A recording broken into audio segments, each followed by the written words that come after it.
Hello everyone and welcome to Longer and Harder, the show on the internet where we take a subject and we go deeper. How are you all doing today?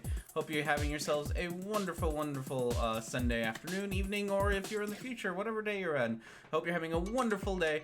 I'm back! Vacation is over. I'm back in the States. I have internet again. It's all good. Good fun times. How are you doing? Hello Red, hello Micro, hello Factard and Jelly and WF6I and Brian. How are you? I hope you're all having yourselves a wonderful day. How awesome would it be if you could come down with a list for a week like, oh, there's hops. Like a cold but just affects how you talk. Well, that'd be interesting.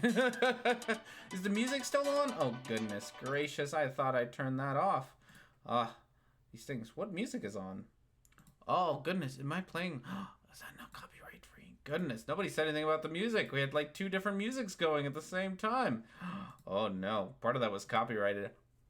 Well, I had my Google Music go in there. Okay, now I lost track of things. Let's go over here. Welcome. Oh, my welcome was. Well, there's my welcome. What is going on here? Everything's a mess. Everything's always a mess, R&D. This isn't new. This isn't new to anyone. So yeah, I was gonna talk about things, but then everything just turned out to be a mess. What was I gonna say? Welcome, housekeeping things. There we go. Show is going appropriately well as always. Hans is trying to find a place to sit, so hopefully once he sits down, you all can watch him. He's trying his best at the moment. Pasta says hi. She's unable to type with her hands are covered in milk and Pop-Tart. That is a good problem to have. You got here unusually early. I did. I am on time, so Hobbs is gonna sit down with us, I think, in a bit, and then we'll get to watch him. He has been extremely needy since I got back from vacation. I was gone for 10 whole days, and he has not left me alone. Him and other cat's actually back there somewhere, hanging out as well.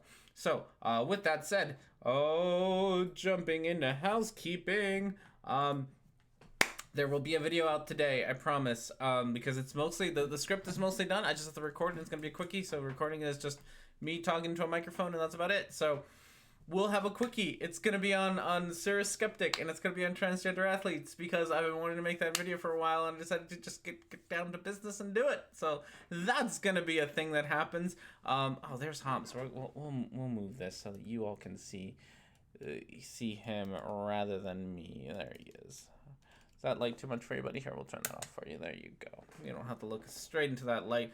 So that'll happen. And what else we got? We got a new goal set aside for us today. We are gonna try to aim for, in case you don't know, we met our last goal. Thank you very much for everyone, but we met our last goal, and we got a new goal going today for a GRE test. If I kind of talked about this last time, which has been a while now, but I'm applying for the master's program for applied behavior analysis at University of Nebraska Omaha, and part of applying means that I have to take this test called the GRE. It stands for general education. I forget exactly what it stands for, but I must take it in order to apply. I don't actually need it to get a good score on it. I just have to take the test, and it's about $300 because it's a stupid standardized test, but I have to take it regardless. So I figured that would be our next goal, to help R&D just get a little bit smarter this time around.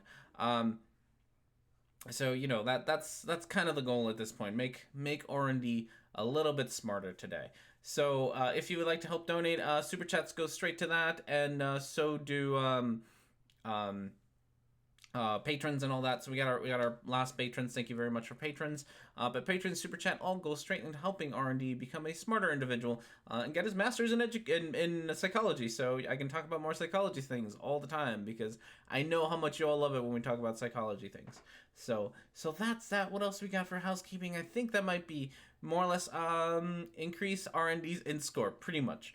What else we got? School. Speaking of school starts tomorrow. I am super excited about that. So yeah, we're going back to school tomorrow. Yay! Hopefully it won't affect, it shouldn't affect the show. It might affect video output, but we'll see how that goes. I'm taking 2 classes again this semester, missing a whole lot of work, so I have to be at work a whole lot to make up for it. And yeah, so one of them's a lab, which is going to be super fun. I get to do a lab in animal behavior, which I took the class for last semester, and now I'm doing the lab for it. So I think I get to do research, hopefully on cat behavior. I'll get to study this asshole a little bit more, which will be fun. See what his behaviors are like.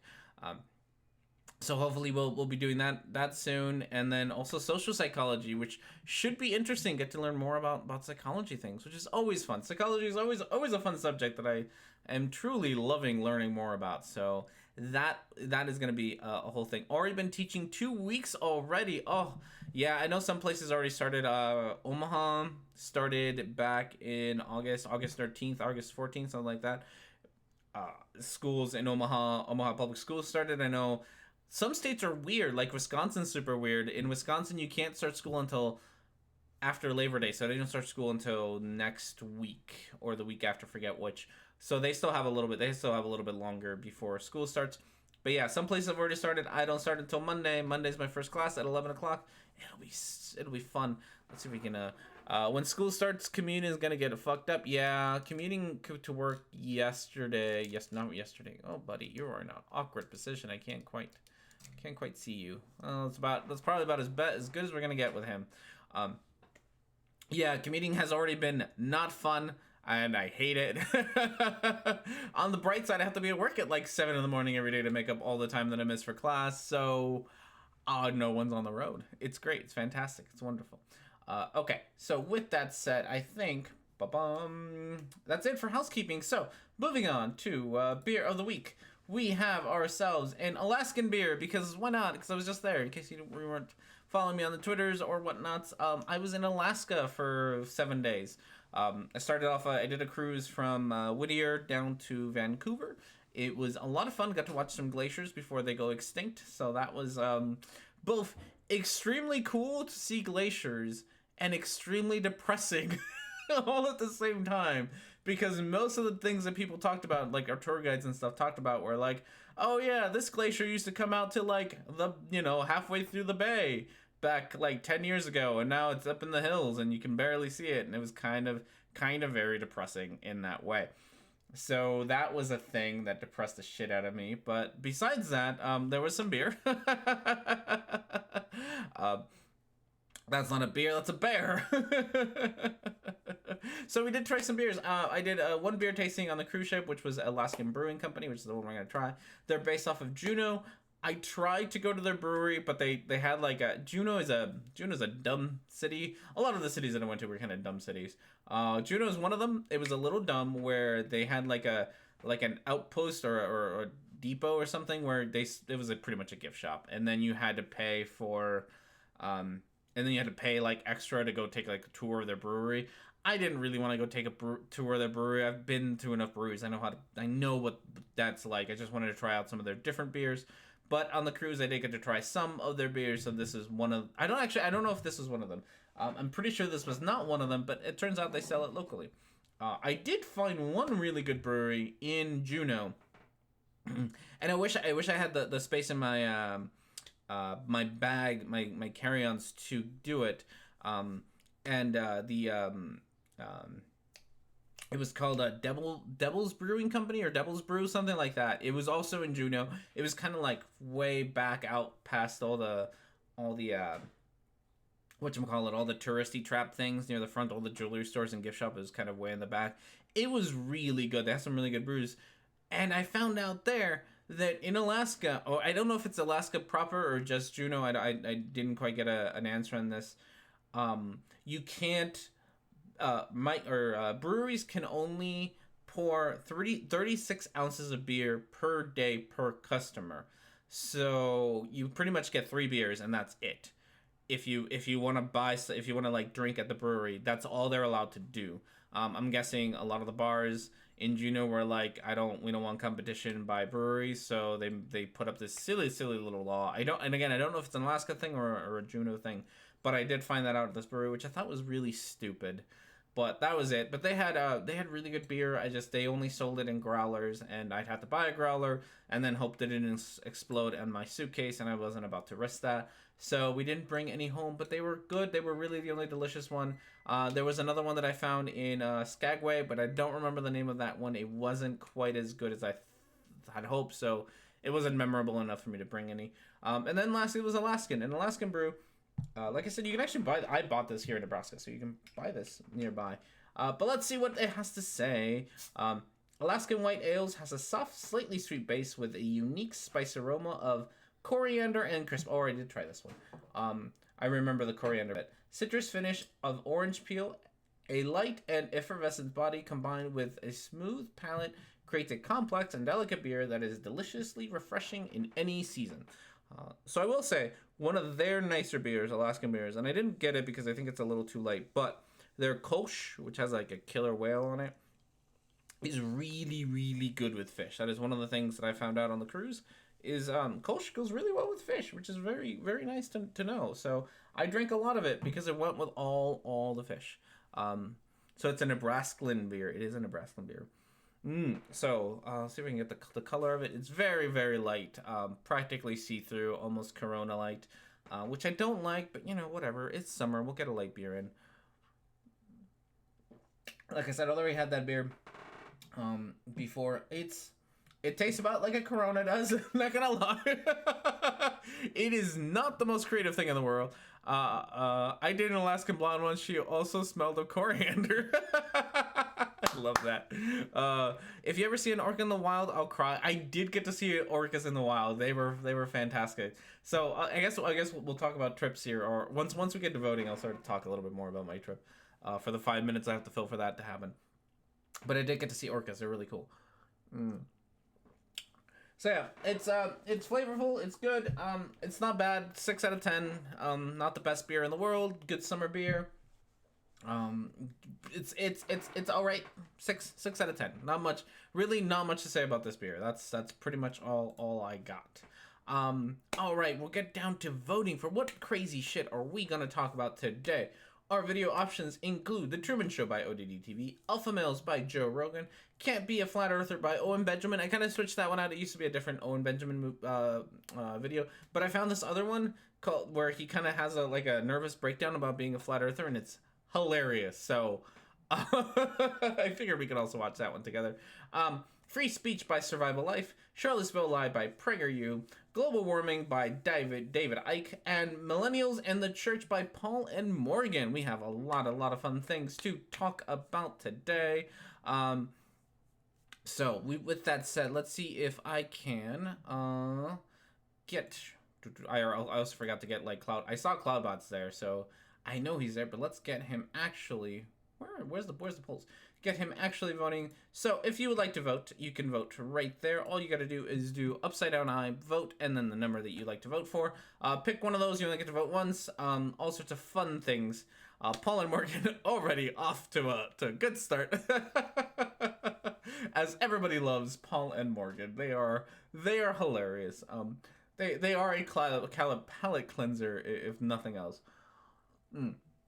Okay, so while we talk about this, we can talk about trips and things. I got to watch a whole lot of fun nature-y things. Like I said, we watched, the main attraction was glaciers on the cruise. We had 2 days. So I left Whittier on one day, and then we had 2 sea days where we just kind of roam around the seas for a little while. And one of the things that we saw a lot of was just glaciers. So we got to go up to a glacier, do a little spin barrel roll thing, and see them from so everyone could see them. They were neat. They were super cool. The glaciers were really neat. They're fucking huge. So I'm on a cruise ship. Cruise ship's 10 stories tall, right? It's a big fucking hotel on boats. And the glacier itself is just gigantic. It is insane how big these things are. I did get to see the part of it break off and fall into the sea, and they are fucking loud. It was insane how loud it was. It really sounded a whole lot like thunder. And we were a couple of miles away still, and so it'd take you'd see this giant chunk of ice crash down, and then you'd hear it 3, 4, 5 seconds later. You'd hear the actual brush, and it sounded like thunder. And it was really cool to watch and listen, and very peaceful and tranquil. The water right off the right around the glaciers was super blue and really cool looking, just very, very pretty. With that said, it was depressing as all fuck. As somebody has already pointed out, yeah, you gotta go see glaciers now before they go extinct, because they are going extinct which is super depressing. And one of the themes of this cruise was um, glaciers are going extinct. It's changing the climate. There was definitely a lot of people complaining about how much the climate was different this summer as opposed to other summers. How that's messing with the salmon runs. It's messing with they don't do a lot of crops, but the few crops that they do, especially in like Skagway, where they have like a community garden for all their food, all of that is everything's just off kilter. The trees are just like it was already fall. In the places that I went to go visit, so I went to what was the last place? One of the last place that I saw there, it was already fall. Like the trees were already brown and yellow, and it really like everyone was like, that's kind of weird. It's really not supposed to be fall yet, but it was already fall. So pretty much global warming is running rampant, and it's all to shit. And Alaska's kind of really shows it. And a lot of the economies depend on being able to go see glaciers and being like their weather's all just fucked up as all hell. So that was kind of the depressing things. Yes, take cruises to talk about how cruises are hurting the environment. It is true. So I know how awful cruises is. I absolutely do. It is one of the things that you may definitely call me a hypocrite for doing, for being all like global warming sucks and trying to be all like late nature loving and whatnot, and then going on a cruise. Can I vote not to watch Paul and Morgan? No, sorry. So I do know how awful they are. I kind of found out about how awful they were after my friends had convinced me to go do this cruise. So I don't think I'll do another cruise again ever. I will, at least not until they get their shit together. They are absolutely terrible. I kind of didn't, I had friends who kind of convinced me to do this, and I found out later that they're awful. And so I've kind of already paid thousands of dollars to go do this. So I kind of sucked it up and understood that I was being a horrible, horrible human being while doing it. It sucks. So that's more or less for that one. Like I said, it was a very depressing trip. It was a very great trip, but it was very depressing when you saw a lot of that. The fun parts were I got to drink a whole lot. I got to relax a whole lot. I got to sit around and read by a pool. I got to watch a lot of pretty nature things. We took a little float plane through and got to see things. Offset the cruise by not having children. Well, I'm already on that one, so we're good. So there was just a lot of conflicting emotions with the cruise. It was both fun and both depressing at the same time. That's the way it happens. All right, you can no longer vote on this poll. The poll is closed. It was a Great Depression trip. Yep, more or less. Okay, so with that said, we'll complete the poll, see what Streambot has to say about that. And Streambot says that number 7 won with 38% of the votes, and I do believe number 3 by whatchamacallit got number second. That was a sentence that we just said. Okay, so we're going to talk about Paul and Morgan. Paul and Morgan want to talk about millennials in the way that so many people on the internet feel that they should talk about everything, which is to talk about shit from their car, which is such a weird trend. Maybe I should start making videos from my car. I don't understand. Like, I guess you get good audio, maybe. I don't know. What is someone needs to explain to me. Like, I feel like this is not a excuse me. I feel like this is not a resource thing. Like, I feel like they're not doing this. And I guess you can't see what I'm looking at. I feel like they're not doing this because they lack the resources to actually have like a whatchamacallit, like a studio, because I've seen them do like their studio bits before, right? We've seen them do that. So it's not that they don't have the resources. It's that they don't. I don't know. Like, I want to know, is it an aesthetic thing? Do people just like the aesthetics of cars? Is that the deal? I'm super curious. Somebody who watches these things, tell me. The poll isn't closed and melted. They go on road trips. Is that the dealio? Oh, okay. It's a way of hiding how messy the room is. Maybe. Okay. So with that said, the name of the video is two millennials millennials upset with the church. So this is a video about millennials and why you shouldn't be upset with the church. You should, I don't know, do other things. Okay, so let's find out what they actually have to say about any of this. Let me know how the sound is and all that nonsense. If it's even working. Where's the sound at? Faith in the church instead of God. What's up, guys? How you doing? I'm Paul. I'm Morgan. And this is... Nope. I mostly thought that because I'm gonna take like a big swig of beer before they do their little thing, their little intro song, which is never fun. Okay, there we go. Everyone, cover your ears. Here we go. The Paul and Morgan show. So okay, we got through it. You can't hear them. Oh no. Okay, here we go. We have this epidemic. Morgan, would you call it an epidemic? It's a crisis for sure. Polls and data would show that there's kind of been a mass exodus of specifically millennials and the young people leaving the church. So that's actually for one they're right, and two there are polls showing especially the younger folks are less church going and less religious in general, which is I think a good thing. That intro is horrid. It is the worst. So they are actually right, which I think is a good thing. I don't not gonna pretend like this is a bad thing. It's a good thing. The less weird delusions people have, the better. I'm okay with it. So by the way, this is something, and I feel like I need to bring it up because I've seen another Twitter YouTuber get into a lot of arguments about this over the Twitters because they're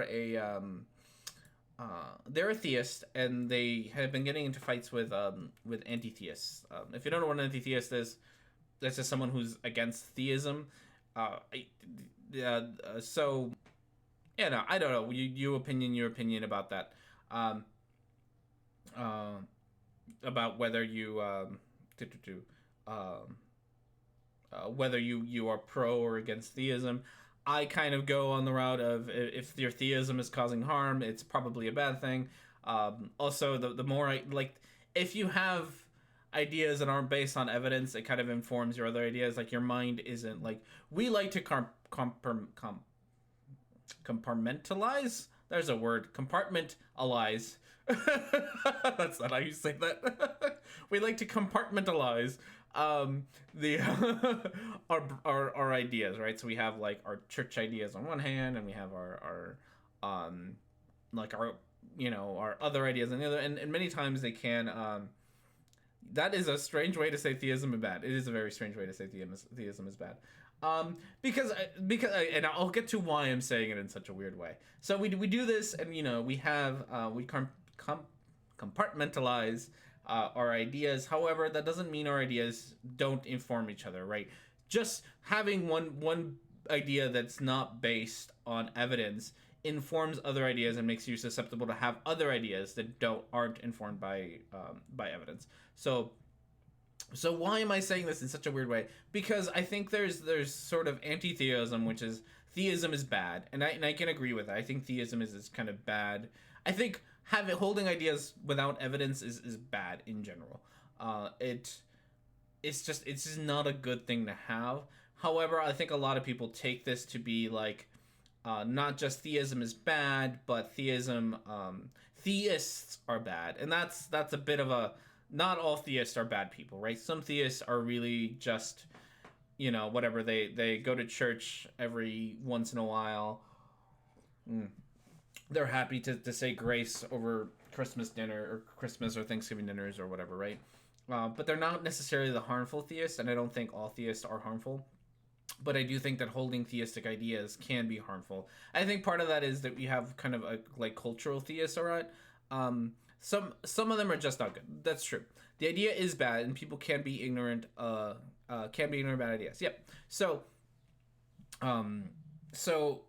having, and I think part of it is like we have a lot of cultural theists, right? So we have or at least in the States, and I don't know how this is in a lot of other countries, but in the States, for example, we have a lot of cultural Christians, which I don't think they've ever sat around and thought about it or really even care about their theism. It's not like they have and understanding about the philosophy of why they believe the things that they do, or what their beliefs actually are, right? They'll just say, oh, I'm a Christian because that's what I fill out on that, my census form, or that's what what I tell people, or every once in a while I'll go to church, or I grew up, in a Baptist household or whatever. And so you have a lot of those people who I don't think actually know what they believe, but just kind of say that they are because it's kind of the norm. Don't you mean atheist? So I don't know if they're necessarily, because I don't think they necessarily believe. They just kind of say it because that's the norm. And then you have like the actual theist. God, we need to make like a spectrum of theism, I think. Theist light and theist heavy or dark or something. And then you have like the actual, like the theists who are like the Paul and Morgan theists. The actual, like, we genuinely believe the things that we say, and to top it off, those things that we say are extremely harmful. I think that's more of a theist menu. Maybe we need a theist menu. We need something, because I do think, and I understand people's concerns with anti-theists, and I understand that sometimes you when you say you don't like theism, that comes across as I don't like theists, and I think that's very different. There's also a lot of kind of language that happens, like telling theists that they are being delusional, and they are being delusional. That's not necessarily, like, I don't want to say it's not a bad thing. It's you shouldn't hold delusions, but everybody holds delusions to a certain degree, and not all delusions are equal. So it's, to say that you're delusional doesn't mean that you need to be, put into, an insane asylum or anything. It just means that you hold things that aren't true. We all have delusions of whatever, of ourselves, and that's fine. Really, me believing the God's delusion? Really, yes. And we, like I said, we all have delusions. It's fine. It's trying to, have the least amount of those that's possible, that I think is the important part. And like I said, and I think like things like the word delusion, I think people see it as a bad thing. And it's not like I said, it's not like this crazy, you're a crazy person kind of delusion. There's been studies on things like people, things are falling off the wall. For example, a lot of men have this illusion that they are much more attractive than they really are, and a lot of women have the delusion that they're less attractive than they really are. These are the kinds of delusions that we have. It's things that we all have. That's kind of how that is. We all have them. It's not. Rationalism is a great typo. It is a great typo. It's not this, like, what we should call it. It's not this abnormal behavior. Being delusional is not an abnormal behavior. It's a perfectly normal behavior that we all engage in. But a lot of our beliefs do inform a lot of our actions, and so understanding what things we believe in with evidence, and understanding what things we believe without evidence, I think is important. And having a little bit of that introspectiveness is important. Okay. Towards a taxonomy of theists, journal rationalism and discourse. Ooh, that sounds like fun. Oh, that sounds like a lot of fun. Rationalism is a great. Rhetoric and discourse. Yeah, I don't know. There's a lot. There's a lot to unpack here, and I kind of wish I knew a little bit more of the psychology behind beliefs. I really don't. I kind of haven't been studying, but it'd be really interesting to know the psychology behind why we hold the beliefs that we do, especially the beliefs that don't have any, like, scientific or evidence-based reasons to hold them. And we have, like I said, we have a lot of those, not just theism. I mean, if one religious, we could probably consider these theists crazy. If no one was religious, we could probably consider the theists crazy. I suppose so, but again, that would require. I don't think we'll ever get to that point. Like, I have studied tons of religions, and I just really hate people in religions who, like, over preach or tell people you're going to hell or you're a bad person, and that's what bothers me. And that's what should bother you. So that's kind of I'm not sure if I consider myself. I don't really consider myself much of anything anyway, but I'm not sure I consider myself an anti-theist. As much as I consider myself like, I don't know if I even consider myself anti-harm, because I just, there's definitely again a spectrum of religiosity. Like there's cultural Jews and cultural Christians that really do no real harm to people. Um, there's a whole lot of there's just people like you don't people who hold kind of weird like superstitious beliefs are a form of delusion, right? Whatever, knocking on wood, um, those kinds of things that don't harm anyone. And so there's definitely like beliefs that aren't harmful, and then there's on the other side there's beliefs that are extremely harmful, right? There's those beliefs that like the ones that Paul and Morgan advocate, the ones that Dinesh D'Souza or Jordan Peterson or Ben Shapiro advocate that are actually harmful, that that curtail human rights, that advocate for harm to marginalized groups. Those kinds of things are so much more harmful, and those are the kinds of things that I feel like need to be tackled a little bit more, and we should maybe focus on rather than just being like theism is bad, which I agree with, but some theism is so much worse than others that maybe tackling the really, really bad parts is probably better than tackling, it's probably worth the effort more than tackling that lady who has a crystal in her pocket and thinks that it's healing her. One of those is probably far worse than the other. But again, that's up to everyone else. Everything's a spectrum. Who am I to say what you should or shouldn't? What you should or shouldn't be fighting for or against? That's not like the beliefs of babies are true. That's delusional. Babies are delicious. It's true. As well as in my opinion, you fight your good old fight. If you think that it's worth it, it is. Don't let R&D tell you what you should or shouldn't do. As limited beings, we all have a shortcuts to our intellect, so we probably all believe things that aren't true some of the time. As long as we can get by with these weirdnesses, it's fine. Yeah, but when we insist on these weirdnesses are the total truth, then we need to stop and examine and correct them. Exactly.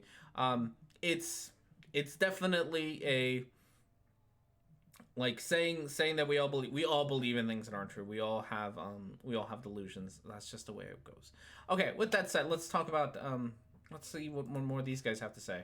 I already forgot what they were talking about, so great. So we just wanted to challenge people that are in that boat, or just people in general who go to church but are not really sold on the idea. Maybe they're like, church, yeah, I go sometimes, whatever. So one of the arguments that I think does need to be pointed out here, and I think that's important, especially definitely with the bigger churches, is that belief, even if it's like the small kind of church going belief, I think that's one of the problems with that is you end up supporting a system that is very harmful. So the Catholic Church is a perfect example of this. While being Catholic does not necessarily make you a bad person, going to church, giving them your money, trying to spread Catholicism is helping support a system that is full of child abuse and horrible nonsense. And while you yourself may not advocate for that horrible nonsense and may not be okay with like the child abuse, which you shouldn't be, while you yourself may not be okay with it, still supporting it by giving them your money and your time and your energy, you are in a way supporting a system that is okay with child abuse. And so it's in those times where I feel like it's worth pointing out to people that your actions do support that. Kind of similar to what I was just talking about my cruise, and how it's worth pointing out that as much as I talk about global warming and how awful it is, and the fact that we're ruining the planet, is, and me going on a cruise, I think it's worth pointing out that R&D is being a fucking hypocrite by going on a cruise and then complaining about global warming. And I think that's an entirely fair assessment, and people should criticize me for it, because that is entirely true. I'm being a hypocrite in that sense. And I think pointing out to the religious folks that, hey, if you monetarily support the Catholic Church, you are giving them money. Your money is going to be used to help cover up child abuse, and are you really okay with that?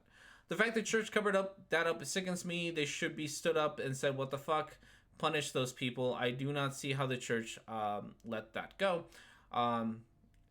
if they were supposed to be the best of us. Yeah. I mean, it's one of those things where it's more important to protect the church than to actually stand up for truth, right? Like, so otherwise you have to the way to the way to deal with this one is you'd have to admit that there are people that aren't that good that you have said are that good. The church has to admit that they made a mistake. And I think this is kind of a bigger problem in Catholicism. Because in Catholicism, and this is from being a Catholic, and if I misunderstand this, please correct me. In Catholicism, the Pope, or the people at the top, they are the words, they are the mouthpieces of God, right? And so what they say is what God said. So if they said, this person is a good person, this is one of the best of us, this is one of the good people here, but it turns out that person that they were holding up on a pedestal turned out to be a pedophile and a child molester, then that means that the mouthpiece of God was wrong, and that in and of itself should make you question whether they're actually a mouthpiece or whether God is an asshole. One of those two things has to be right. Either the mouthpiece isn't actually speaking for God, or God is okay with putting pedophiles in positions of power. One of those two things is correct, and I think the Catholic Church can't admit that, because that in and of itself is a problem. It shows that the people in power are just people who make mistakes, and I don't think churches can have that. I don't think churches can claim to be the mouthpiece of an infallible God and then make mistakes. And that's just how I see that. Alvin, because addressing the problem would require them to reevaluate their beliefs and the politics on sex and celibacy. Hey, more or less what I said. I mean, there have been plenty of Pope fights suggesting they kind of get it. Yeah. Okay. It is, yeah, papal infallibility. That's what it's called. And that comes up. What was the other one that I think, because the church, the Catholic Church, has changed their mind about a whole lot of things, but it takes them for fucking ever to change their mind. And again, this is the problem with church and Catholic Church in general. And I guess to an extent, theism, probably to a higher extent that I'm willing to give it credit for. Theism is, it took them how long to say that they were wrong about Galileo. They changed their mind on evolution. They've changed their mind on climate change. They've changed their mind on gay marriage. They've changed their mind on so many things, which just go to show you that they're not infallible, right? That they make mistakes. That they are just humans making this shit up. Because if they weren't just human, because you either have the problem that I just pointed out, that either the mouthpiece is wrong, or that God is okay with these things and is therefore not infallible. One or the other. I get just a hate fact. I grew up thinking the Pope and the Cardinal and the Bishop would have been better. Yep.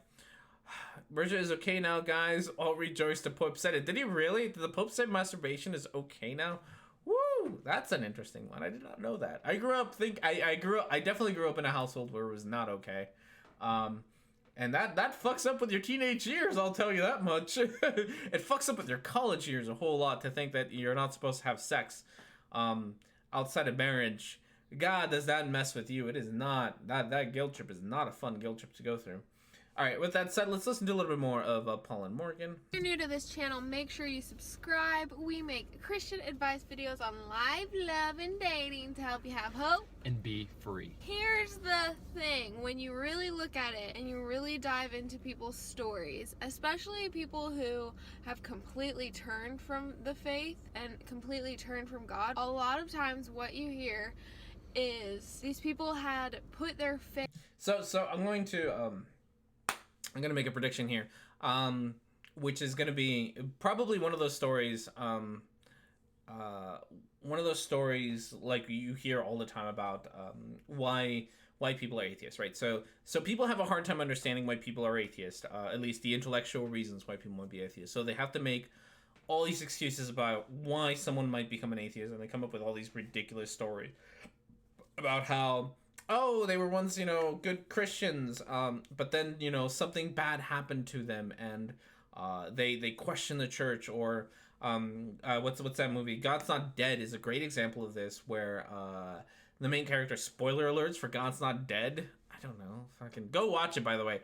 It's hilarious. Go watch God's Not Dead. I saw it in theaters. It was a fucking blast in theaters. I had so much fun. My girlfriend at the time was super pissed at me, but I loved the shit out of that movie in theaters because I was not keeping my mouth shut. I was that asshole. Talking about that movie in the middle of the movie. Great movie. Fantastic. I mean, not actually a good movie, but fantastic if you if you like the theist atheist conversation. I think it's a good case study as to the inner thoughts of what a theist, especially a very conservative Christian theist, thinks about atheism. And I think that in and of itself is a fantastic reason to watch it. It is cringy as all hell, and it is god awful, but definitely worth the watch if you can pirate it somewhere. Don't pay for it, just pirate it somewhere. Don't be like RD and actually pay to go see it. Okay, so with that, so what was I talking about? God. Okay, yeah. So in that movie, spoiler alerts for God's Not Dead.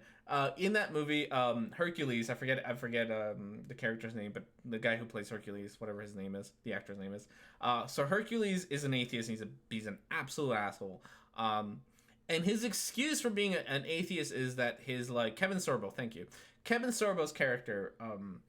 His excuse for being an atheist is like his mother died, and he was like, why does God let bad things happen? And that goes to show you sort of the mind of the theist a lot of the times, where you can't have an intellectual reason. You can't have an intellectual reason for not believing in God. It's got to be like this emotional, like, oh, you're mad at God, you hate him. And there's actually a scene in the movie where Kevin Sorbo is like, I hate God, he let my mom die, and all this horrible shit happened, and I hate him for it. That's not how any of that works. And I'm sure there are some people who feel that way, but you get sort of this caricature of atheists, and I get the feeling that we're about to hear a caricature of millennials by Paul and Morgan here, of why they think millennials aren't believing in God. Rather than actually trying to find out why millennials aren't believing in God. They're going to try to find an emotional reason rather than, an intellectual reason, because, your emotions are bad, I guess, or something. So, there we go. Faith in the pastor, in the leaders of the church. Mentors. And then a pastor or mentor or leader did something, failed them, made a mistake. Maybe it was something small, maybe it was a huge thing that was actually really bad, and then their faith walk was completely crushed, because instead of putting their faith in God, in Jesus, they put their faith in people, in humans. So, but you tell them to do that. You maybe not you in particular, it's Paul and Morgan, I feel like you do anyway. But you tell them to do that, right? You like we just talked about, I know you're not Catholics, but like you say, these are the pastors, these are the people in authority in your church. These are the good people. You tell them that. You are the ones who say that these are the people you should. I'm hand fapping while clapping because I don't want to hit my desk because it sounds horrible. Okay. You play the video, but I don't see them move. Is that only me? I don't know. They are on OBS on my side. They look like they're moving. I have a great pause screen right now. What was I saying? Okay, we're gonna hand fap because I'm getting upset.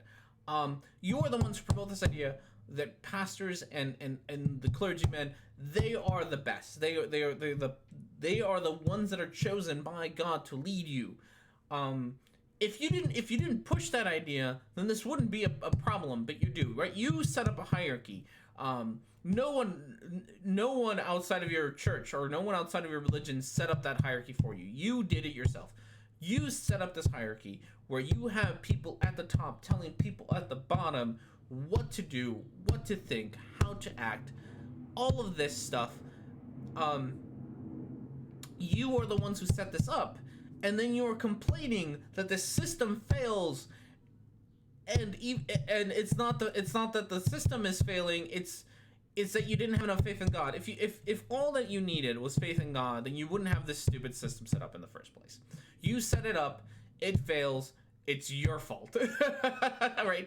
It is, and I think it's perfectly reasonable that if you put your trust on a pastor or a clergyman or whatever, and they fail you, right? They don't live up to their godly expectations, you should judge them as such, because you were the ones who put them on that pedestal, not no one else.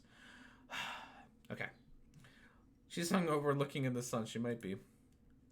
And really cultivating that personal walk with Jesus, there was very much of an imbalance, and they were looking to this person as their spiritual life giver rather than God. One thing that we want to encourage you guys in is that we have to stop expecting perfection from imperfect people.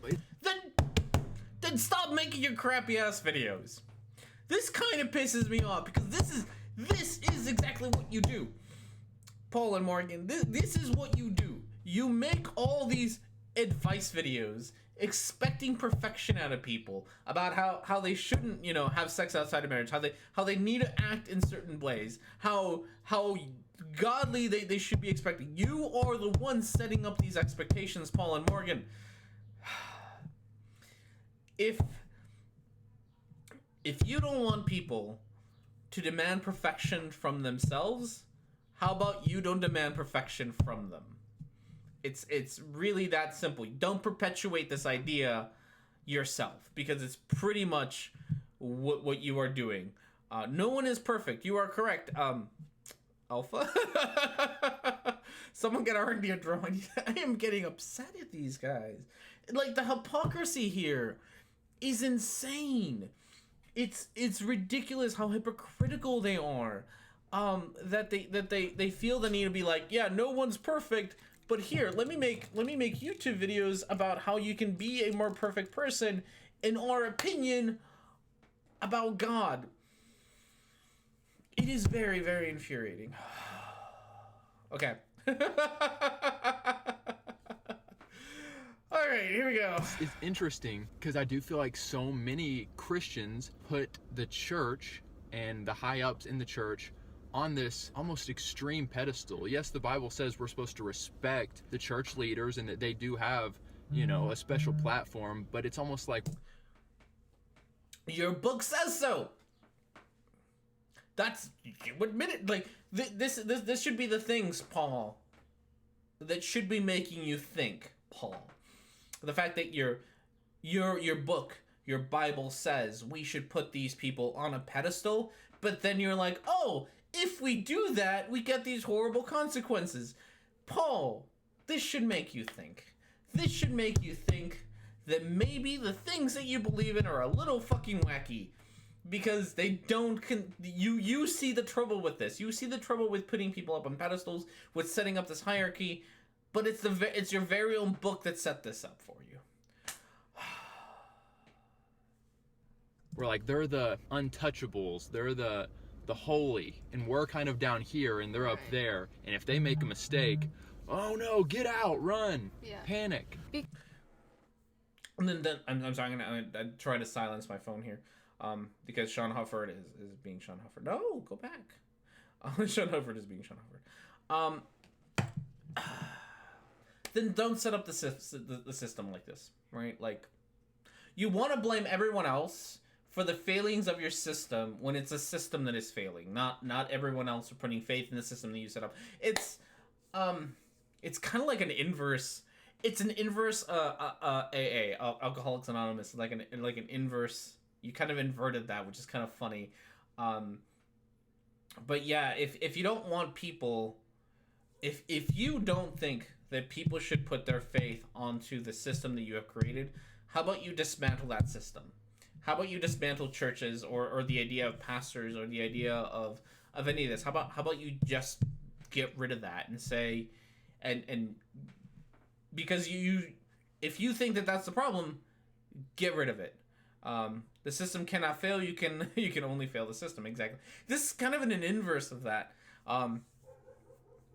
which is like it's a weird kind of inverted like logic on the AA thing where you both tell people that they should put their faith on the system, but at the same time when the system fails, you're like, oh no, it's not the system's fault. It's your fault for putting your faith in the system. There we go. That's how I got it right there. Yeah, just don't have the system. If the system's a problem, get rid of it. If you think that that's why people are leaving the church, if you think that this is what's going on, then just get rid of the system. And obviously it's your system that's failing. It's not the fact that people are putting their faith in the system. It's your system itself. Because Jesus died on the cross, he tore that veil. We have the capability ourselves to have an intense, strong relationship with the Lord. It just depends on how much effort you are putting in to that relationship with God. So, no, it's fine. Okay, let's pretend we're not even going to talk about whether God is real or not. Let's just pretend that he is, and this is how it works. If this is how it works, Morgan, why have churches? Why bother with a church if you don't need them? As you have admittedly said that you don't need them, right? You don't need a church. All you need is your relationship with Jesus or whatever. If that's all you need, what is the point of having a church? Why bother to have them? If I feel like what you should be advocating for, Paul and Morgan, is not that people shouldn't have faith in the system. What you should be advocating for is to get rid of the church. Because it sounds like the problem here is the church and not faith. So you should be advocating for no more churches. You should, in many ways, stop going to church. Stop doing any of that because it's obviously the problem. And you have admitted that you don't need it to have a good relationship with Jesus. So why even bother to go? If you don't have churches, where do they touch children? It's true. I'm sure Jesus was a nice guy, but I'm not into dudes. Oh, hello, kitties. Okay. And I understand why churches exist, right? Churches exist for well, two reasons. I'm gonna give two reasons. I don't know if I'm right. I'm gonna give two reasons why churches exist. One, money. Someone's gonna make money out of this shenanigans, right? And two, community. Tribalism is a thing. People like to be in communities. It's humans. It's fine. But then form a different kind of community, right? You know, if you don't need church, like Morgan says, then why have them? Along with that, that's why Jesus says in Matthew 23, guys, don't be calling these people that are around you, these priests, these Pharisees, don't be calling them teachers. Don't be calling them fathers. There's only one teacher and one father, and that is me. That is the Holy Spirit. That is God. Fine. Again, same thing. That's fine. If that's what your Bible teaches, get rid of churches, right? Get rid of them. You don't need them. You don't need them, Paul and Morgan. Go on a crusade to get rid of churches because you have already said that you don't need them. And that's fine. If you want to believe that, just actually stop promoting the fact that you do, which you kind of do. And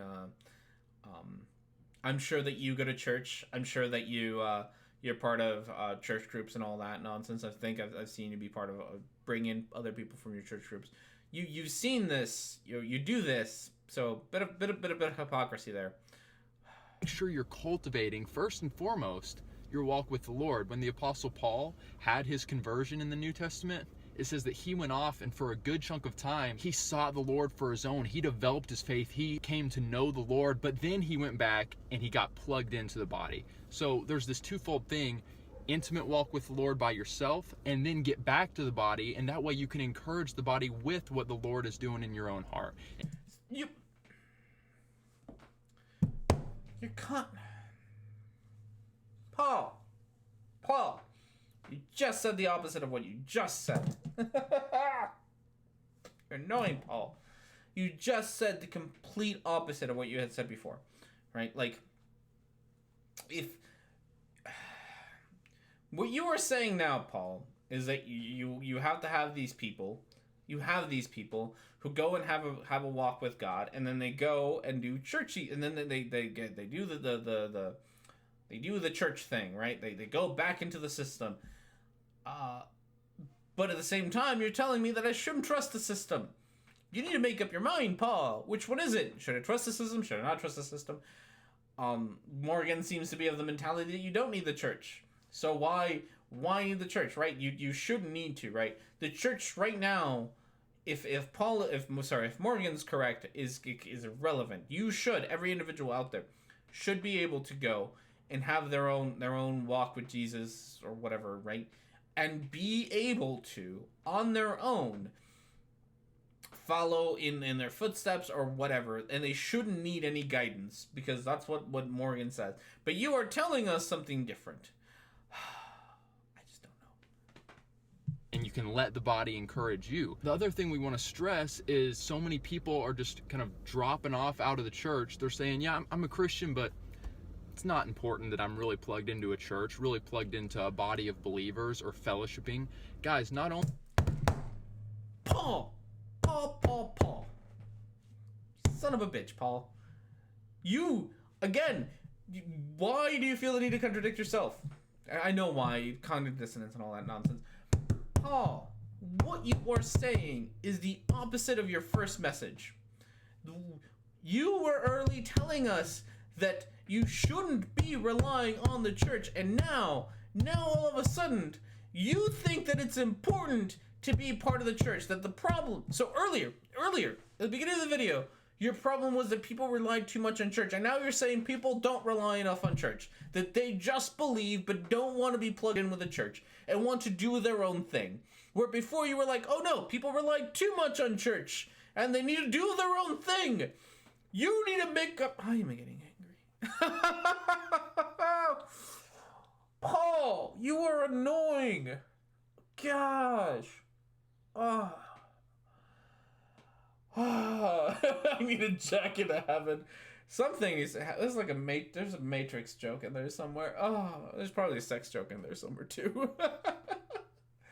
Paul, you're annoying. Okay, I need more beer. I am honest. I should have grabbed my beer. My beer was empty like a while ago, and I need a new one. I should have gotten one a while ago. Okay, with that said, nope, that's the one. Okay, I'm gonna get some more beer. I'm gonna take like the quickest of breaks. I need a beer and a breath of fresh air. I need something needs to happen with my life here. So enjoy some fan art, enjoy some royalty-free music. I will be right back after some more beer. Yeah, have fun. Be right back.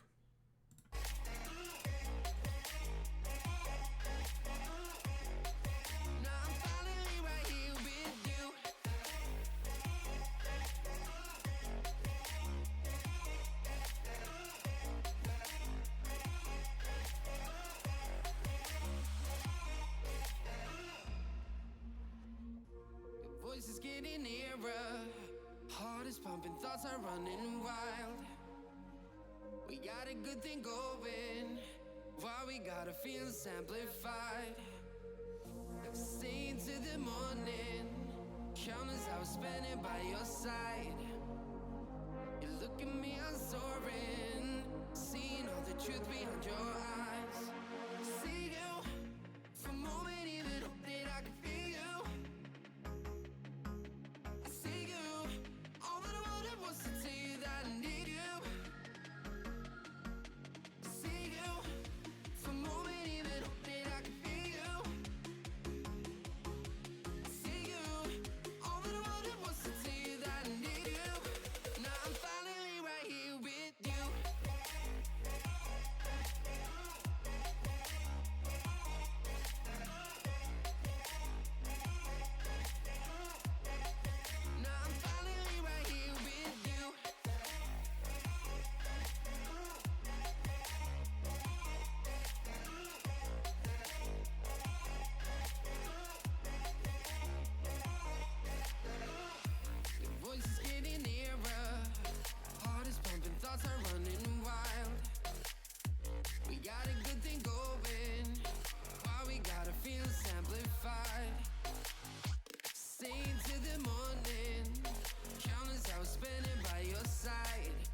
soaring, seeing all the truth behind your eyes.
All right, everyone, and we're back to all the things and stuff and whatnots. All right, just you know what? Let's see if we can.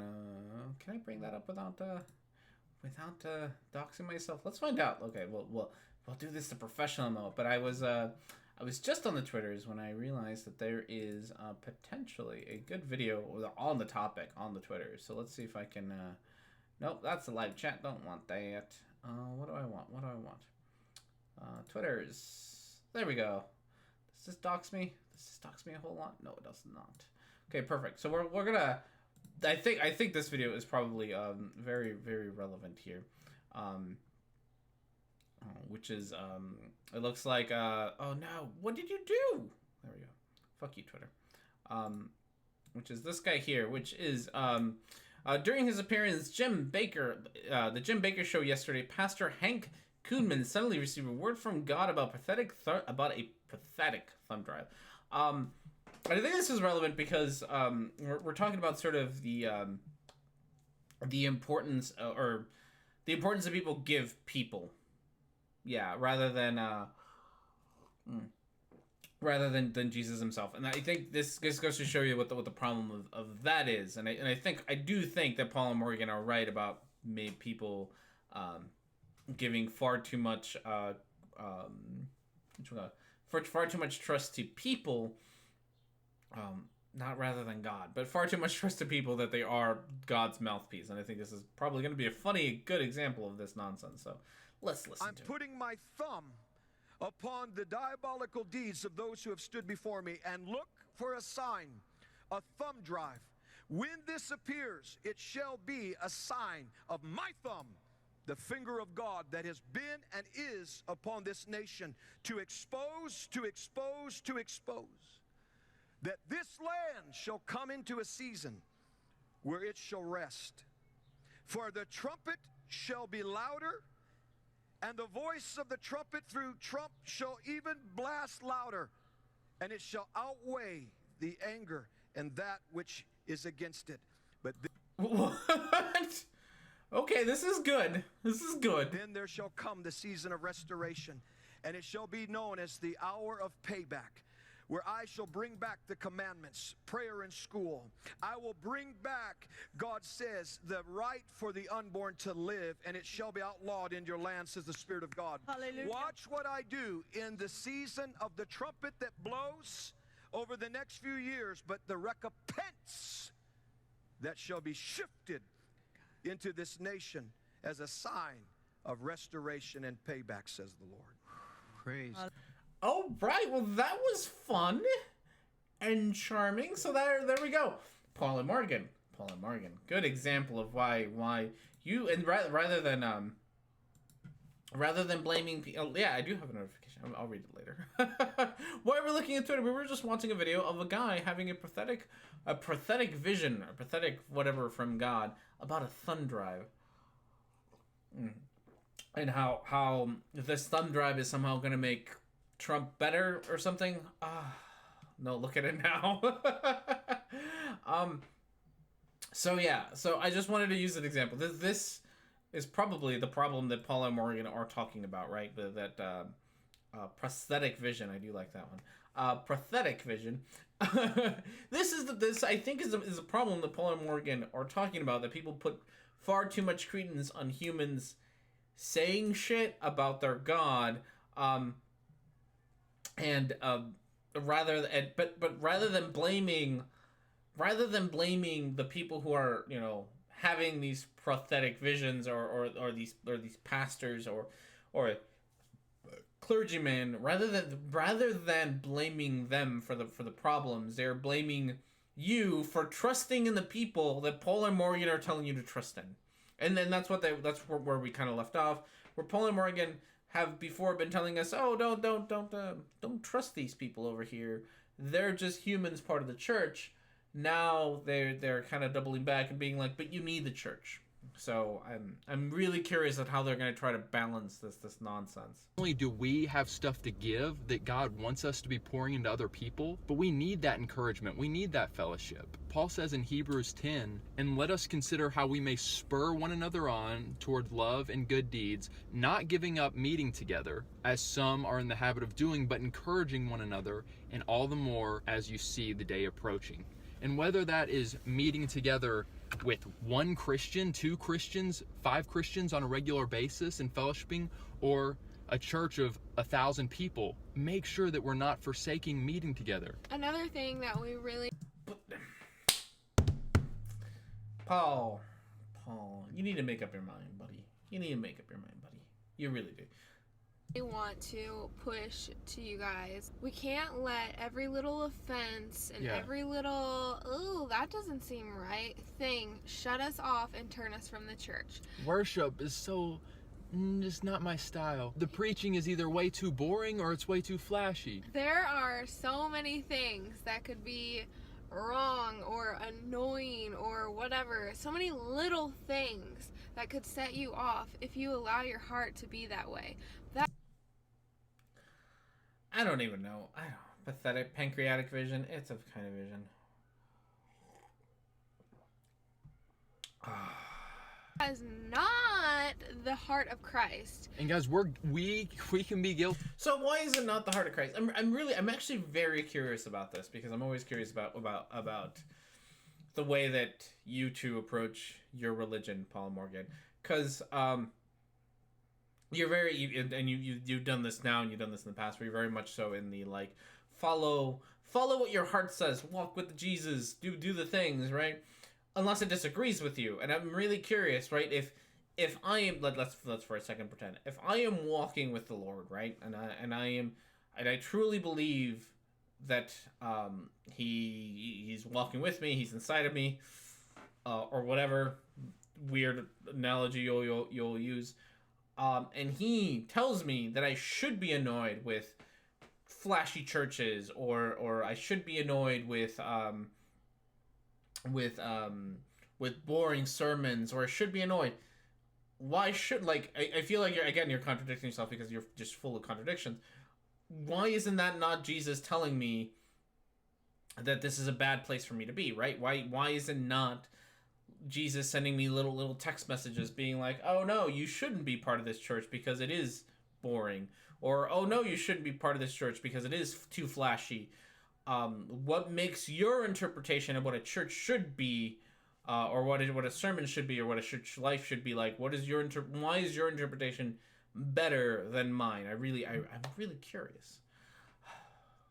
Of this. Oh, for sure. We really need God to work in us to make us more content. I was listening to a video of Dan Mohler speaking, and he was saying, say you go into a church and you're like, oh, I just didn't feel loved there. And he was like, well, why not? You were there, so you should have been spreading the love. Maybe, here's a thought. God, Paul.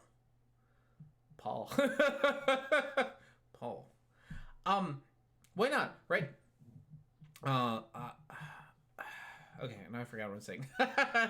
Why not? Why is someone's opinion about not feeling loved at the church? Why is their opinion invalid over your opinion, right?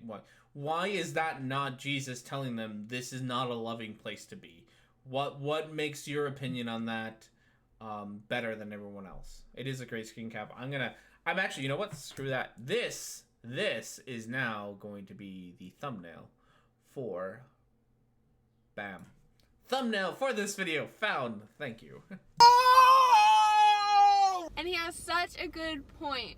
When we walk into a church and we see something missing, instead of being like, peace out, let's be like, no, I'm gonna be that missing piece. And I'm not saying you have to be the missing piece for every missing thing. Right. Like, obviously, you personally can only do so much. You can only pour out so much before you need to start being poured back into. But don't leave a church unless you have truly given your time and effort to try and make it a good place. Why? What if God is telling you to leave? Like, I know the answer to this, but I'm really curious. Paul, Morgan, who don't watch my videos but should because I'm hilarious. I'm really curious as to why. A holy place, a loving place, whatever. Yeah, check your reasons for why you're leaving the church. There are times when you need... Okay, sorry. I got distracted because my wife sent me a picture of something, which I'm assuming is my cat. So, it is my cat. Should we take a quick break? Let's see if I can show... Oh, I think I can show this picture without doxing my wife. Can I? I think I can. Oh, ba-bum. Look at that handsome boy. Ah, handsome boy. He's being adorable. Yes. We're gonna take a break from Paul and Morgan to look at a cute cat picture because honestly, we all need a cute cat picture kind of day. Okay.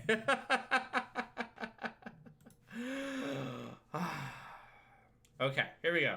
I wasn't listening to you, Paul and Morgan. I'm not going to replay it. To leave a church because they're not lining up with the word. Yeah, maybe your concerns are just too strong, and some churches are falling short, and they need a gentle slap in the face. And we give you permission to leave those type of places, but we really want to stress that let's not be a generation, millennials, that are just known for hopping churches. Or leaving...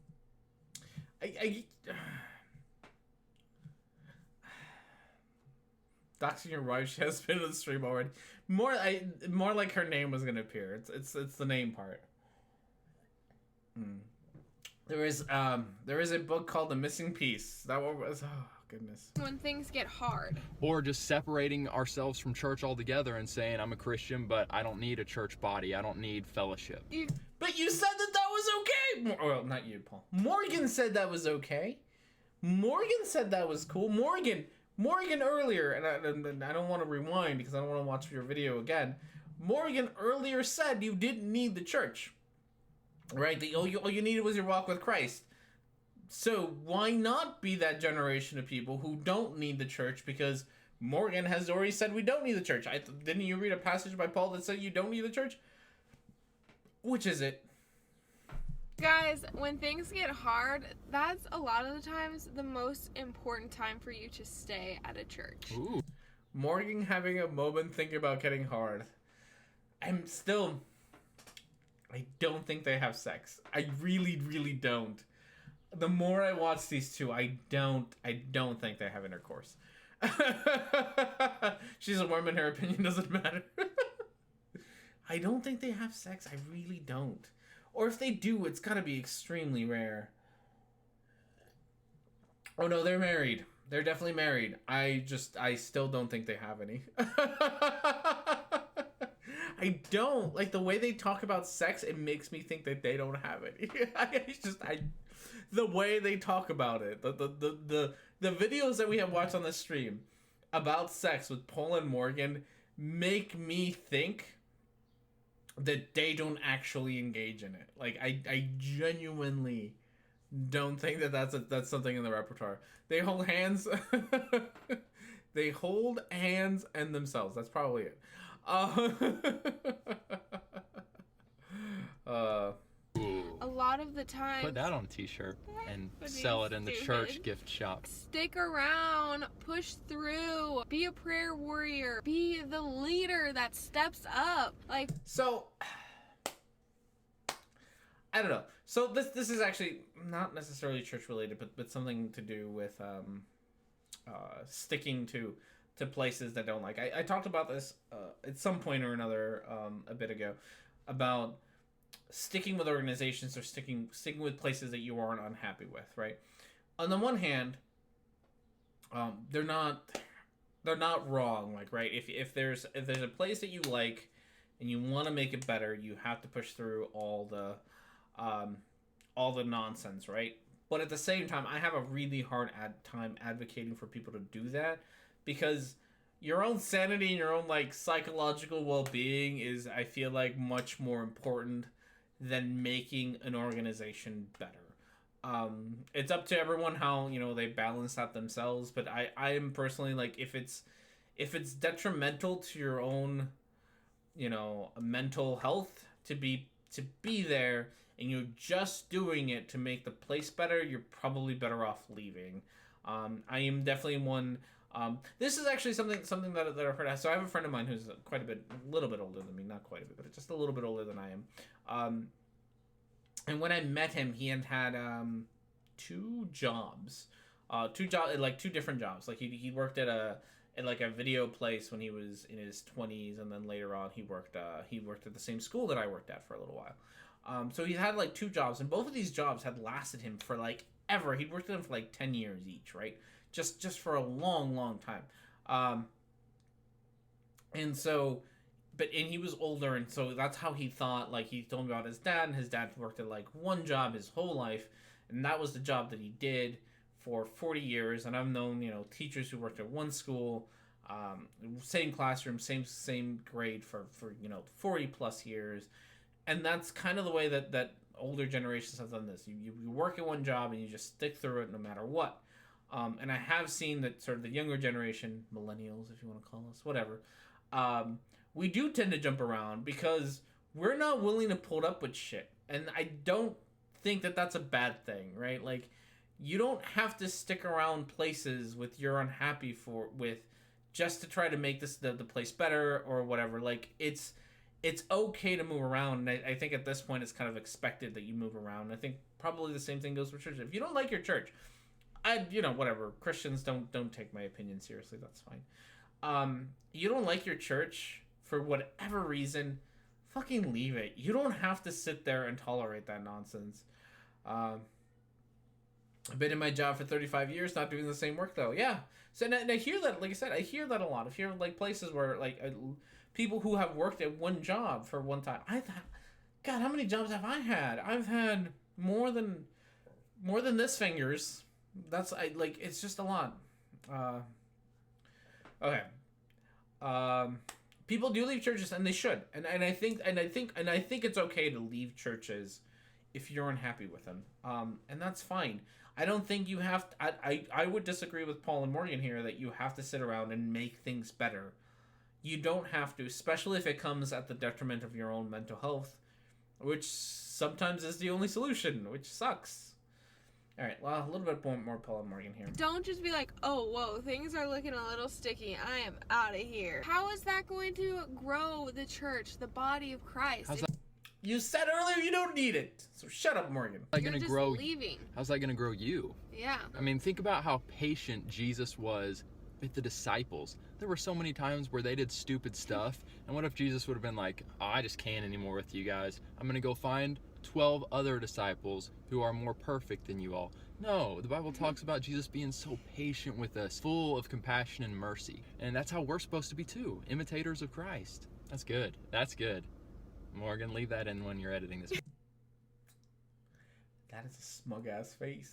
I love your smug ass face, Paul. Video. You're editing this video, not me, honey bunny. To any of you men or women out there who have been significantly hurt by the church or by a leader or mentor from the church, I am sorry. And the Lord's heart is broken for that experience that you had to go through. Then why did he let it happen? Then why did he put this person in power? I hate that you had to experience something so evil. And that, it makes the Lord mad. It does. I mean, he gets fiery on your account when his children are hurt, especially by people in the church that are just living in sin. Like, it's an awful thing. So Then why do they exist? God damn it.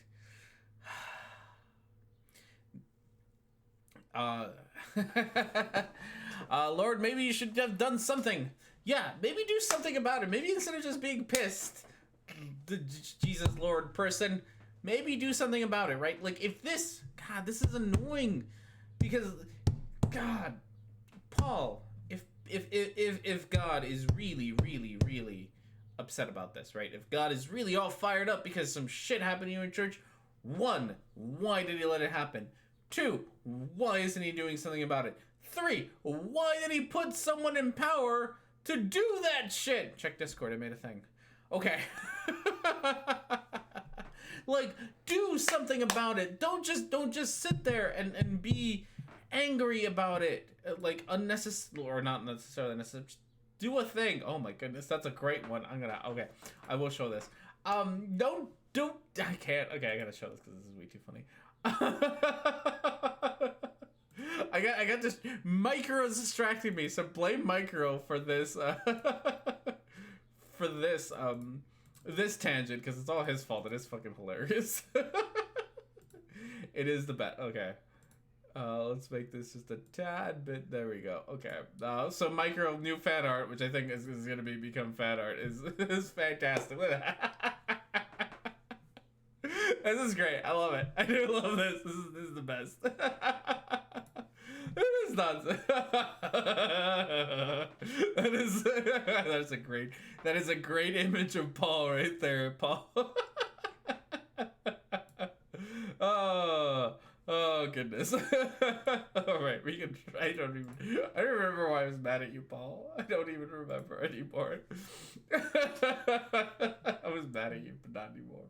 Oh goodness, where's your video? So I just want you to know that, one, you're not alone, but do not allow that one or even a few experiences from the church or from the people within the church to turn you completely away from God. Although we are called as the church to be an image and just like the body of Christ, we are not perfect, but God is perfect, and he is wonderful, and he is strong, and he can totally heal you from all scars or pain that you have had to endure. So suck it up, Buttercup. Just suck it up. It's okay if it happened. Just suck it up. Can't believe she said that. That's pretty much what she said. Yeah, just suck it up. You'll be fine. Don't be such a wimp about it. You will be okay. You will be okay. Says Morgan. I feel like this is,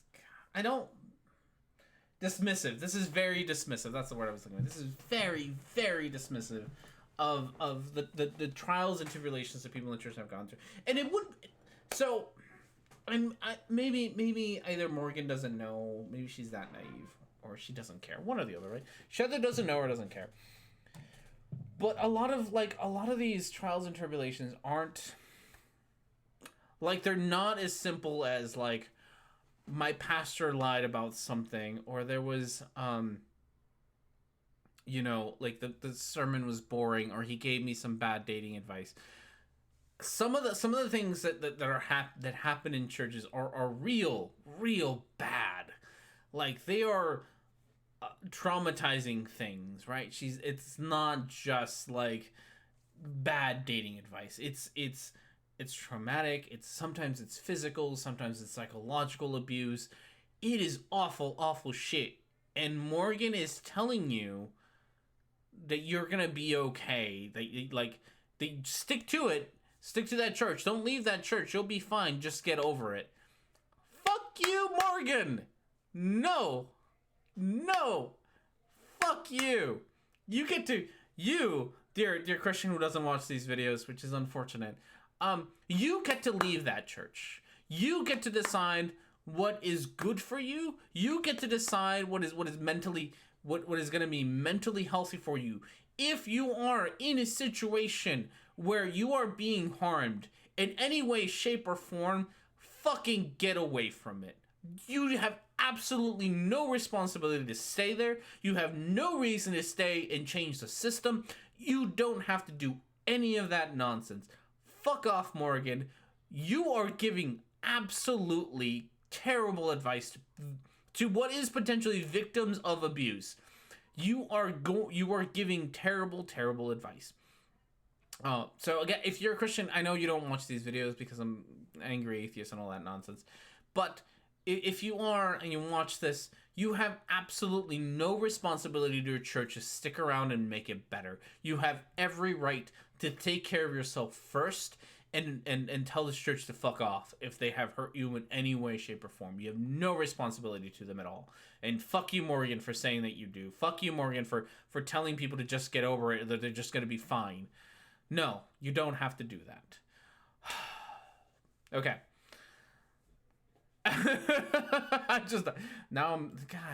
You two make me so angry. Sure, get on stream and first thing I do is fuck off Morgan. That's more or less how that goes. Okay.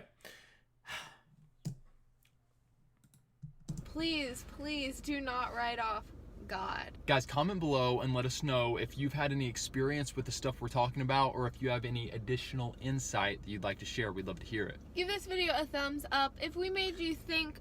All right, we're gonna stop that nonsense right there. I don't want them. I don't need them to plug themselves. Hello, Christy Abby. How are you? Welcome to the chat, where we are talking about Paul and Morgan being assholes again. You pour your heart and finally reveal that what you've been hiding for so long. You tell who the word, only find out nobody cares. Oh, gosh. Okay, so with that said, physical harm is a place you're supposed to feel safe. Yeah, no, churches are awful. Not all churches are awful. I shouldn't. Not all churches are awful. Churches are awful. Churches are awful. Because they tend to prioritize the church itself rather than prioritize the well-being of their individuals, as Morgan has just pointed out, right? Like, we just did a whole fucking mental gymnastics all over this place regarding whether you should be part of a church or not. At first, Morgan was like, oh no, you don't need the church, all you need is God. And then all of a sudden, it's like, oh no, you definitely need the church and you should never give up on the church unless it's really bad, but you should stick around even if it is really bad because you gotta have the church. The amount of mental gymnastics you two are doing is insane. That you can hold both this position of not needing the church and absolutely needing the church at the same time. This is your cognitive dissonance, Paul and Morgan, is just amazing, and I love it. R&D, churches are fine. It's the religion and human greed that sucks. I would not necessarily agree with that. I do think churches are awful. Because I think hierarchical systems are usually not the best thing to have. Like, as pointed out earlier, like, you have, you create this system where you, especially in churches, and I think this is especially true in churches, right? You have this system where you have, you know, the sheeple, right? I just unironically use the word sheeple. God damn, talking is hard today. You have the sheeple, and then you have the pastor, right? And the pastor's supposed to be better than this.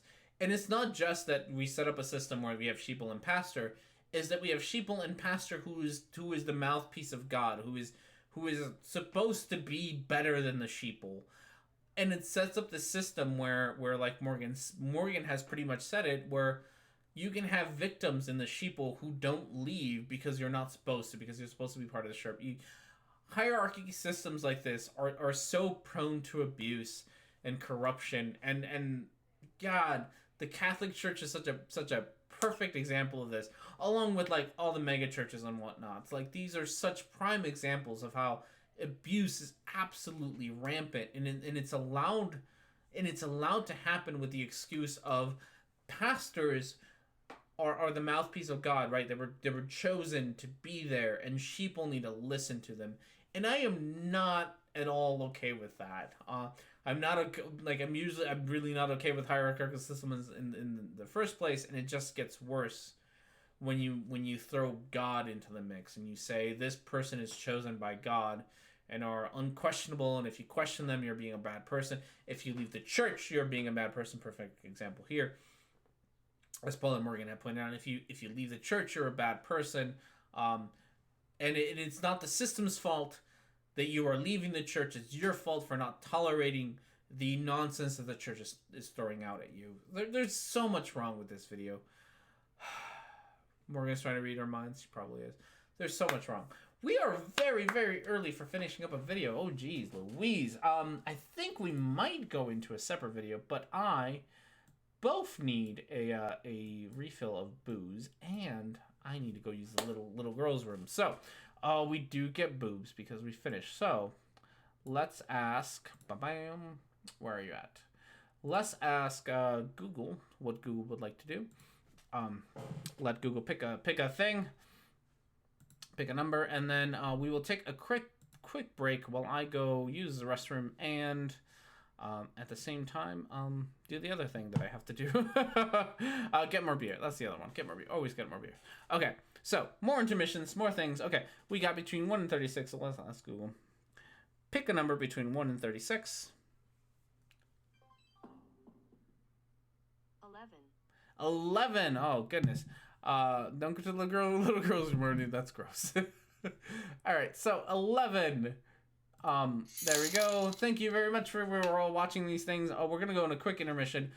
If you would like to have boobs that are not that is played for other reasons, you are always welcome to super chat. They're always a good. Okay, so we're gonna go into some more fan art and some more music, and I will be right back.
All right, everyone, and we're back. Nope, there we go.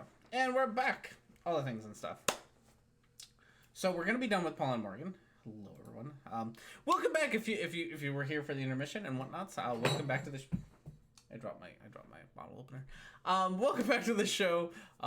We had an intermission. It happens. We're gonna pick a new video. So if you're in the chat, you get to decide what we want to talk about. If you vote for number 7, you are wasting your vote. So don't do that. That's a silly thing to do. But otherwise, we have ourselves some options here. Let's get our poll ready to go here. There we go. We have ourselves some options of things that we can talk about, is starting with The Truman Show by ODDTB. I think that's a Flat Earth video, if I remember. Alpha Males by Joe Rogan. Can't Be a Flat Earther by Owen Benjamin. Free Speech by Survival Life. Charlottesville Lie by PragerU. Global Warming by David Icke. And number 7, if you vote for that, you are wasting your vote. And with that said, just a quick reminder, don't go into Little Girl. Oh, yeah, I read that one already. Just a quick reminder, if you would like to help out with getting Smarter and Longer, which is our new donation, it is to help pay for my GRE test, which is required for me to apply for the master's program in behavior analysis. So, with that said, we'll get a poll started, and I will try to fish out. Oh, yes, if you'd like to vote, the way to vote is to do an upside down eye, vote, and then the number you would like to vote for. You have lots of great options. Bottle opener fell. Lots of great options to have today. It looks like number 5 is kind of gaining a good amount of traction there. Ooh, the Charlottesville Lie. That'd be an interesting one. So I put that on there like a couple of weeks ago because that's when it came out. Also because, you know, Nazism is a thing nowadays that needs to be talked about, apparently. Apparently now it's okay to be a Nazi and out in the open. There was actually, I posted this on Twitter a bit ago. There's actually been rallies with KKK members, like, just out in the open in the daylight, and it is just disgusting that we live in the year 2019 and the KKK is perfectly okay to just be allowed to, you know, be out in the open doing their bigoted nonsense. Haven't had enough anger. Yeah. So I'm pretty sure it's retro now. It is retro to be KKK, I suppose. It's kind of the hipster thing, or so who would be the hipsters of that? Like, Ben Shapiro has been a white no, not Ben Shapiro. Stephen Molyneux has been a white supremacist before it was cool to be a white supremacist. Oh goodness, that is sad. Oh God, life is sad sometimes. I'm gonna drink some more. Make it go away. Make the sadness go away with beer. Also, kids, don't drink. Are Nazis retro? It is definitely retro to be a Nazi now.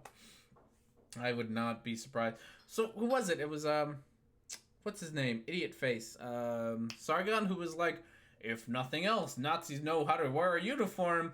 So, I could imagine it being like a retro look to look like a Nazi officer. God, that is depressing.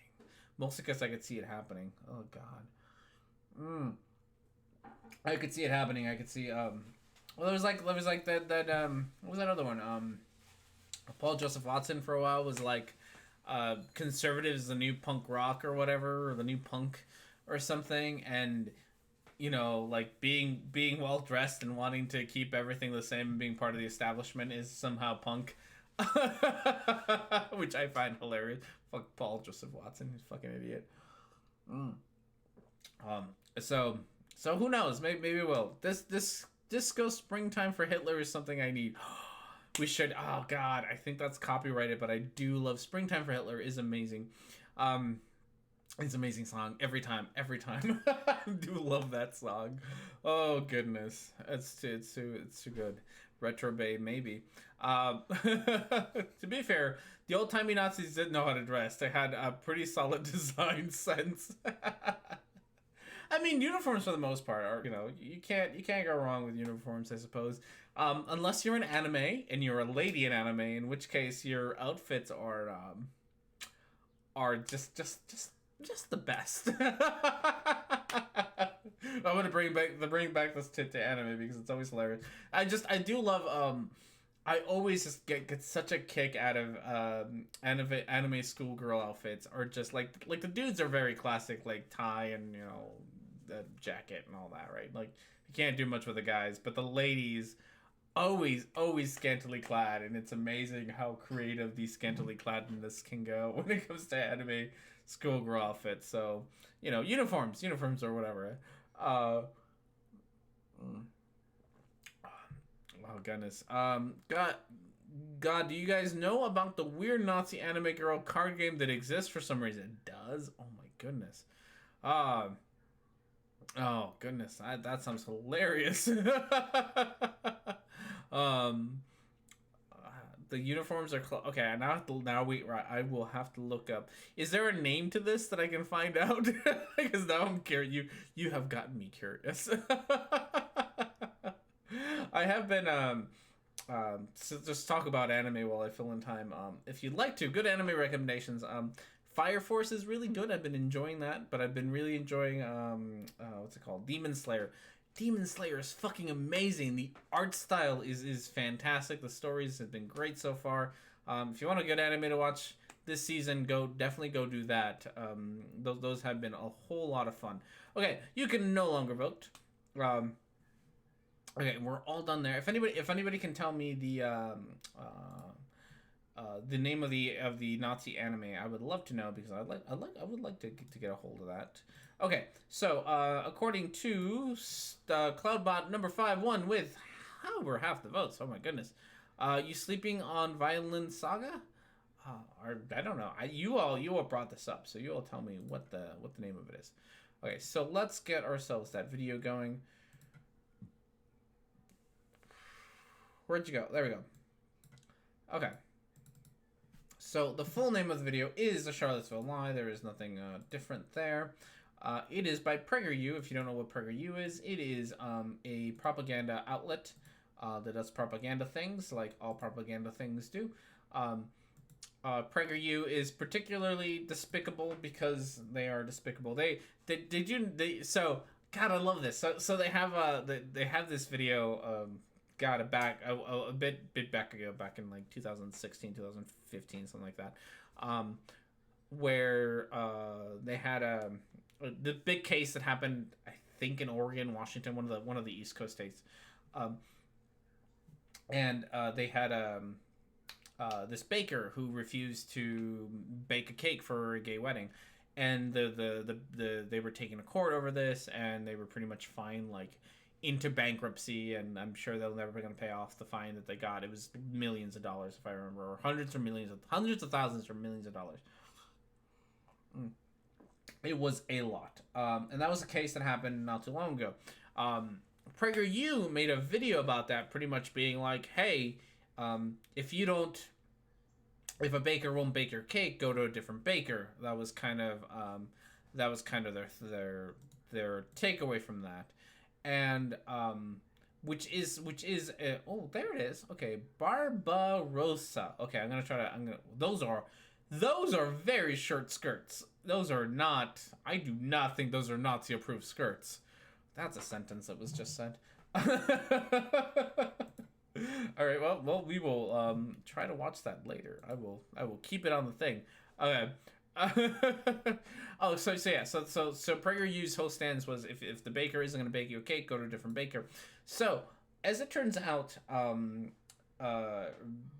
YouTube and I think a couple of Facebooks and other places have been not banning, but like demonetizing PragerU videos, and pretty much like not wanting them on their platform because they're a bunch of assholes. And so PragerU has done so did PragerU go find another baker? Did PragerU go find another outlet to post their crappy propaganda videos, like they suggested that gay couples do when one baker wouldn't bake their cake, that go to another baker? Is that question, do you think that is what PragerU did? Did they go out and find another baker? If you answered yes, you are sorely mistaken about what PragerU likes to do. PragerU has in fact is in court right now to suing Google along with I think Facebook and Twitter or something else, because they dared to not want to have them on their platform. So again, the hypocrisy of PragerU that somebody doesn't want to have their nonsense on their platform in PragerU rather than going to a different baker has decided to sue them instead. All right, so with that said, let's talk about a little bit about PragerU, see what they have to say. Politicians Oh, I don't have headphones on. That makes listening to this difficult. lie. We all know that. This is not an indictment of all Okay, we're gonna lower that volume just a tad bit. I don't know how you got so high, PragerU. politicians. It's simply part of the game. It's our job as informed citizens to figure out the truth. And that's where journalists and the media come in. They are supposed to help us ferret out fact from fiction. So when they get a fact wrong, that's bad. When they get a fact wrong, know it's wrong, and don't correct it, that's worse. I wish I had a. Do I have a mirror? I don't have a mirror. I wish I had a mirror for you, PragerU, so that you could look at yourself, PragerU, so you could look at yourself about getting facts wrong, PragerU. Nationalizing things is for when people want to let you spread hate on Twitter. Yeah, that's also hilarious. The fact that people wanna nationalize Twitter but don't want to nationalize healthcare. Cause fuck you, I guess. Oh god, so much thing. That's not getting a fact wrong. That's a lie. And that's journalistic malfeasance. I know that you're not real journalist, PragerU. I know that you're a propaganda outlet, but again, you do this constantly. You're constantly get things wrong and you refuse to correct the record. So,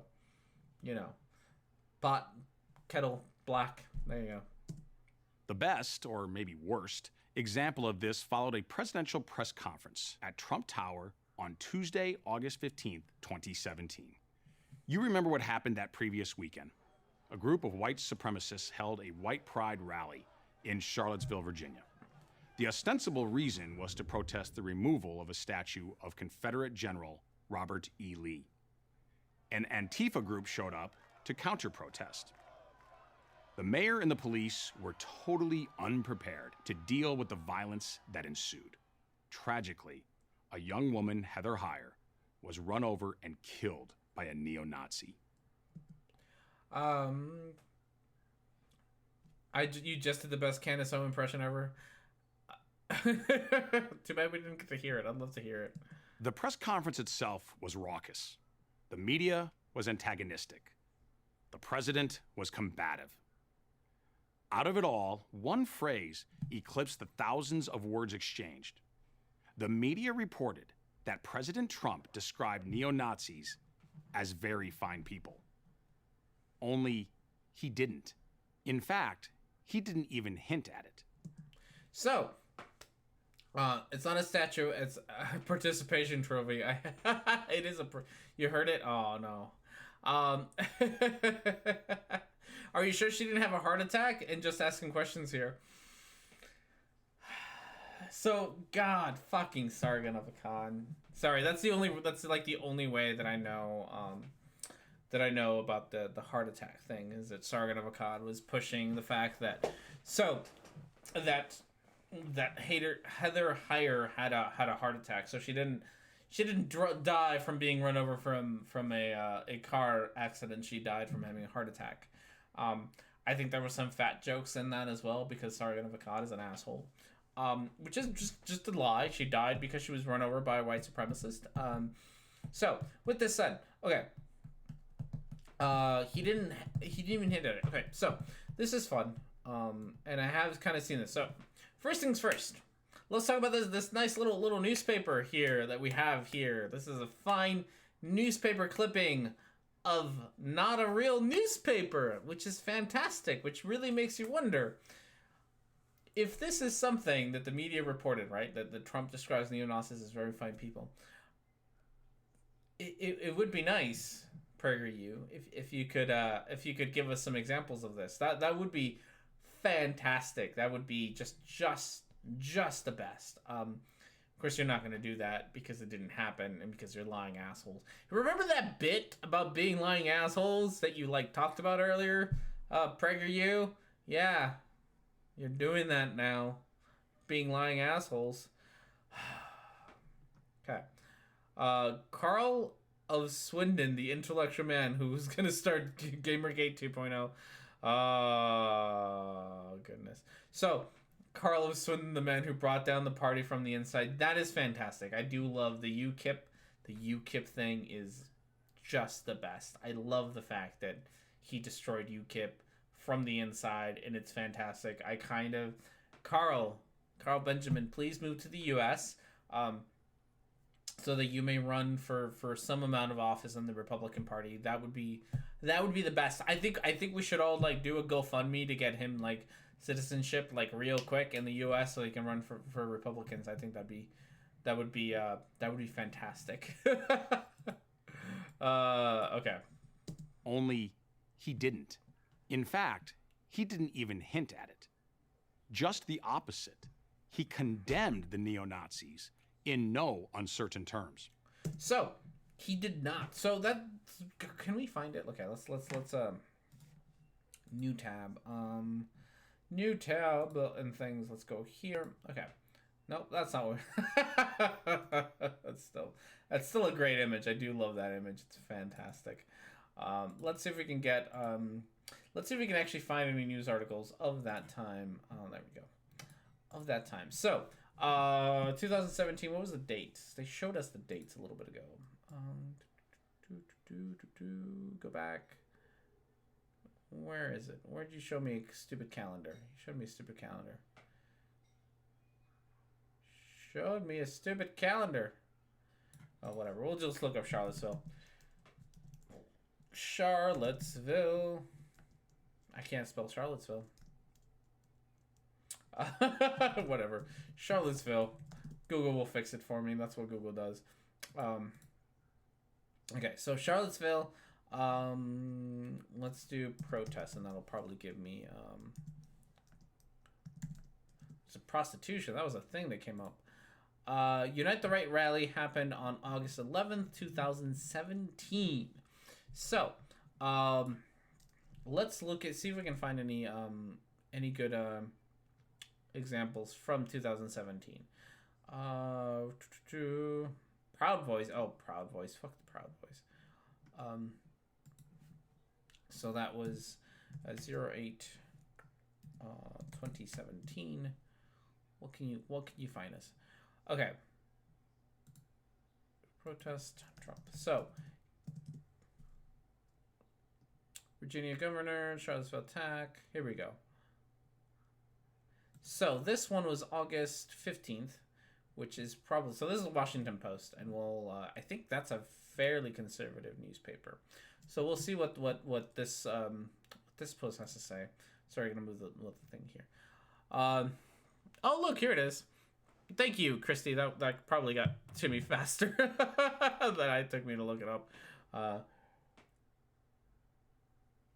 So we'll watch this one, and then we'll watch the one that Christy shared with us. So we'll start with this one, which is dated August 15th. So can we get a calendar here real quick? Because this is kind of important. No, I just want a calendar. Just a calendar. Any old calendar will do just fine. Not Google. There we go. Time and date. Why not? Let's go to 2017. There we go. Okay, 2002, August 15th. So that is Tuesday. So I think this is the press conference that PragerU is talking about. So we might actually start not with that one, but start with the one that Christy shared with us. Because I think that's the one. Okay, so awkward pasta. If you put your impression, that means that I'm going to. You're putting what you're calling the all. Go back. How do I go back? I lost the thing. If you put it up there, pasta, I will play it. I just hope you realize that. That's all. Like, I don't mind it, but you have to. I will wait until you give me a yes, please. R&D play my play the thing. I don't know how to go back on this computer. Oops, we broke things. R&D broke things again, as he customarily does. Nope. There we go. As I customarily do. So if you want me to play your impression of Candace Owens, I will gladly do that. Don't you fret. But let's get this link up and going so we can watch the thing that... You putting what you're calling the... So this is from August 15th. Oh, so this is probably the same one, but we'll watch it anyway. So let's get it up and going. Sorry for all the messes here, but getting things doing what they want them to do is more difficult than it's worth sometimes. Okay. alt-left and white supremacists on the same moral plane. I'm not putting anybody on a moral plane. What I'm saying is this. You had a group on one side and you had a group on the other, and they came at each other with clubs, and it was vicious, and it was horrible, and it was a horrible thing to watch. But there is another side. There was a group on this side, you can call them the left, or you've just called them the left, that came violently attacking the other group. So you can say what you want, but that's the way it is. Well, that's a thing.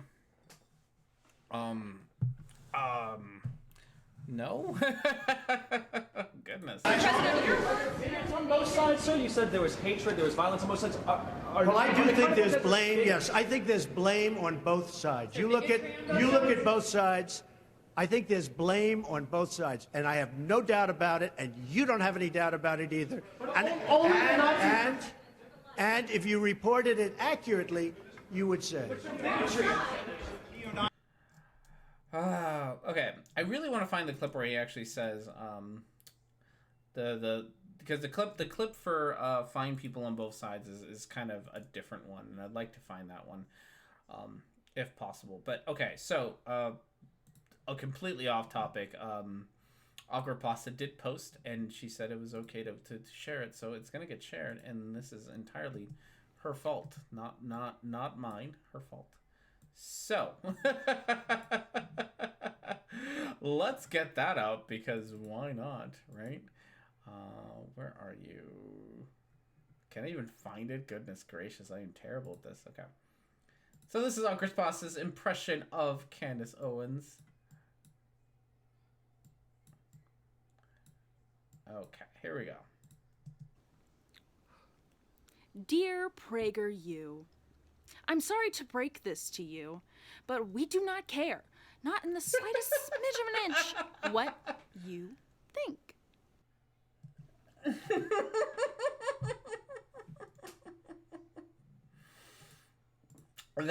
That was brilliant. Thank you, Awkward Pasta. That was amazing.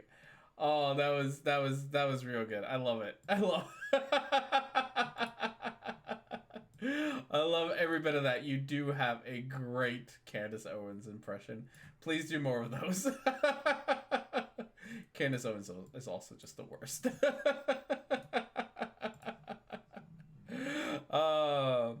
Oh my goodness, that was great. So yes, I got derailed. Okay, so I'm trying to find the one before August 15th. So there is, as far as I can tell, the one that we were save that. The one that we were looking at over here. This one is not. This one's the 15th one. Trump had a press conference before the 15th. Where he kind of did the both sides, like there's good people on both sides kind of thing, and I don't think it's this one. I wonder if he can do. Let's see, Trump, good people on both sides. Let's see if we can find it. This is what YouTube's for, right? Finding all the things.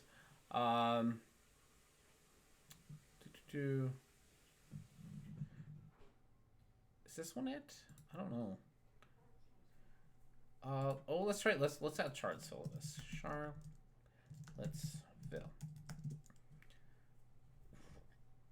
Exciting content here, guys. Exciting content. Okay. So we got a lot of things, but not a lot of videos. A lot of ads. A lot of ads. You still No.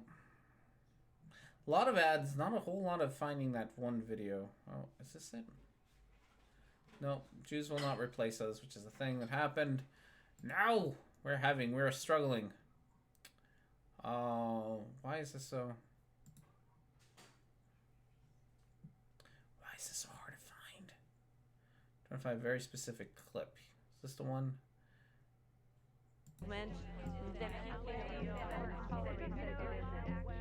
No, that's an ad. Why do I don't want your ads. I want a video. Oh, here we go. When you say the alt-right, define alt-right to me. You define it. Go ahead. Well, I'm saying, define it for me. Come on, let's go. Define Senator it for me. McCain defined them as the same group. Okay, what about the alt-left that came charging at him? Excuse me. What about the alt-left that came charging at the, as you say, the alt-right? Do they have any semblance of guilt?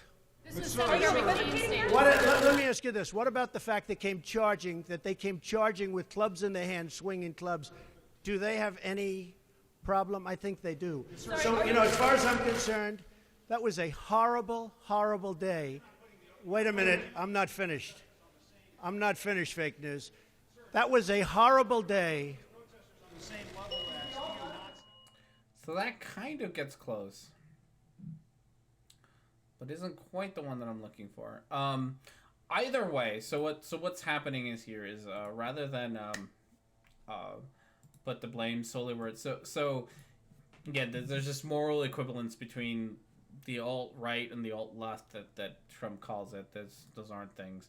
But he's making a moral equivalence, and PragerU is backing up this moral equivalence, that these two groups are the same, when one is literally neo-Nazis and the other group is protesting neo-Nazis. These are not morally equivalent things. We call ourselves progressives, not alt-left. Yeah, alt-left is... it's what he called them. It's not... I don't, call yourselves what you want to do. So, all right. So we'll go with that. Just the opposite. He condemned the neo-Nazis in no uncertain terms. So that was the clip that Christy Abbey shared with us, which was Tuesday. So this whole thing happened on the weekend. On Tuesday was when finally Trump actually bothered to condemn them. It took a while. It didn't happen right away, which is part of the problem, is that it took a whole week. Less than 10 seconds in further into the video I sent you. Okay. I think I still have that. So let's see if we can grab it. You're putting what you're calling the alt-left and white supremacists on the same moral plane. I'm not putting anybody on a I guess you can't see that. Oh, let's see if we can see it. There we go. moral plane. What I'm saying is this. You had a group on one side and you had a group on the other, and they came at each other with clubs, and it was vicious, and it was horrible, and it was a horrible thing to watch. But there is another side. There was a group on this side, you can call them the left, or you've just called them the left, that came violently attacking the other group. So you can say what you want, but that's the way it is. So that's the clip that Abby sent us. All right, so going back to PragerU for a sec. So then, who were the fine people he mentioned? The answer? He was referring to another group of Charlottesville demonstrators who came out that weekend. Protesters who wanted the Robert E. Lee statue removed, and protesters who wanted to keep the statue and restore the park's original name. This is what President Trump said about those peaceful protesters. You also had some very fine people on both sides. You had people in that group that were there to protest the taking down of, to them, a very, very important statue, and the renaming of a park from Robert E. Lee to another name. A few moments later, it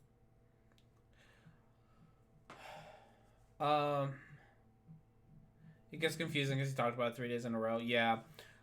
That's the problem with this video. So I would suggest watching Sean's video on this. Sean's video on this is far more detailed than whatever the hell I'm going to talk about here. Where he breaks down the dates and the dates that all of this happened. Because what PragerU is referring to is something that happened on a Tuesday after a weekend where Heather Heyer was killed and all that. And what they are ignoring are the things that happened that weekend. in the comments that are made that weekend and the tweets that were made that weekend, and that is what is being ignored by PragerU, right? So Trump did eventually say that he condemned white supremacists and all that, but it took him a very, very long time, far longer than it should have, right? Condemning white supremacists is not something that should take you a whole weekend to do. It should be something that you should be able to do instantly and be like, no, we're not, I'm not going to support a rally, where the people who are rallying are saying things like Jews will not replace us. That it doesn't take that much effort, doesn't take that much thought. This is not a nuanced argument here. This is not a nuanced thing that needs to happen. This is a very simple neo-Nazis versus not neo-Nazis, so you should maybe condemn the neo-Nazis, and it's really, really that simple. It was a neo-Nazi rally. It's bullshit on the face of it. Yeah, it was a neo-Nazi rally. I am sure that there was a part of that neo-Nazi rally who were not neo-Nazis and were just pissed about a Robert E. Lee statue going down, but that within the context of this protest was not the people that everyone was talking about, right? And that's the thing, like with a lot of these things when you talk about it, like because you can never say like everybody in this protest unequivocally believes the exact same things. You can never say that, right? Because you will always have somebody who doesn't absolutely 100% agree with everything. And so that's what a lot of this kind of rhetoric boils down to, is that you can always say, well, there were some people there who weren't protesting, who weren't part of the neo-Nazi group. And you're probably right, but within the context, that's not what the rally was about. The rally was not about the Robert E. Lee statue. That was not what it was about. It was an excuse to have neo-Nazis out and about in the daylight protesting. But you can always say, well, there were some people in there that were really fighting for that. And you're not wrong, but you're not right. I actually came here for another video about Trump. He said, all of it when asked which is his favorite Bible verse. Oh, yes, that is amazing.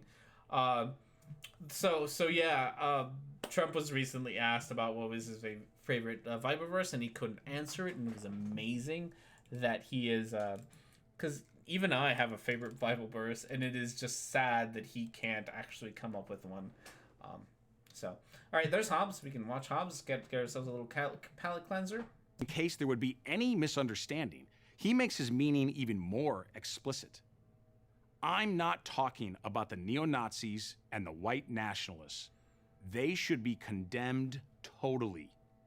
Lest you have any doubts that good people were in Charlottesville to protest the removal of the Robert E. Lee statue, the New York Times confirmed it in a story they published the next day, August 16th. Good people can go to Charlottesville, said Michelle Percy, a night shift worker at a Wichita, Kansas retirement home who drove all night with a conservative group that opposed the planned removal of a statue of the Confederate general Robert E. Lee. I mean, I would question how much of a good person you are if you want to, how much of a good person you are if you think that a Confederate statue of Robert E. Lee is a good idea to keep around. I would very much so question how much of a good person you are at that point. Yeah, probably not a thing that you should do. Okay. So one of the things worth pointing out here is that at this point, PragerU is actually bothering to show quotes from a newspaper. So earlier, when they were supposed to show us quotes of people talking about how Trump said they were fine people on good sides, they never once actually bothered to show or quote any newspapers. So here they actually bothered to show. They even have a citation on their video. It's very interesting which parts they decide to actually cite and which parts they decide to not cite. It really goes to show you they probably don't actually have a whole lot of evidence to back up their claim. Otherwise, they would show that evidence. Oh, goodness. After listening to Mr. Trump on Tuesday, she said it was as if he had channeled her and her friends who had no interest in standing with Nazis or white supremacists. So, I personally have issue with this, because if you're going to go to a rally to protest the removal of a slave-owning racist asshole, you're probably not, like, you're not a good person. I'm sorry.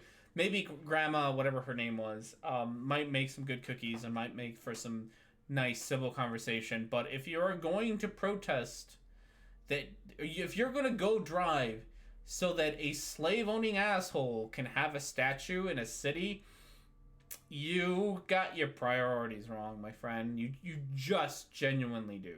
I had no problem with those statues going down. You shouldn't have statues to remember, specifically for the Civil War, to remember and give, attention to a slave-owning asshole like Robert E. Lee. There's another simple test that we can employ to prove that the president was not referring to the neo-Nazis as fine people. It's so obvious, it's painful to mention. The president's daughter and son-in-law are Orthodox Jews. His grand... Oh no! Oh no!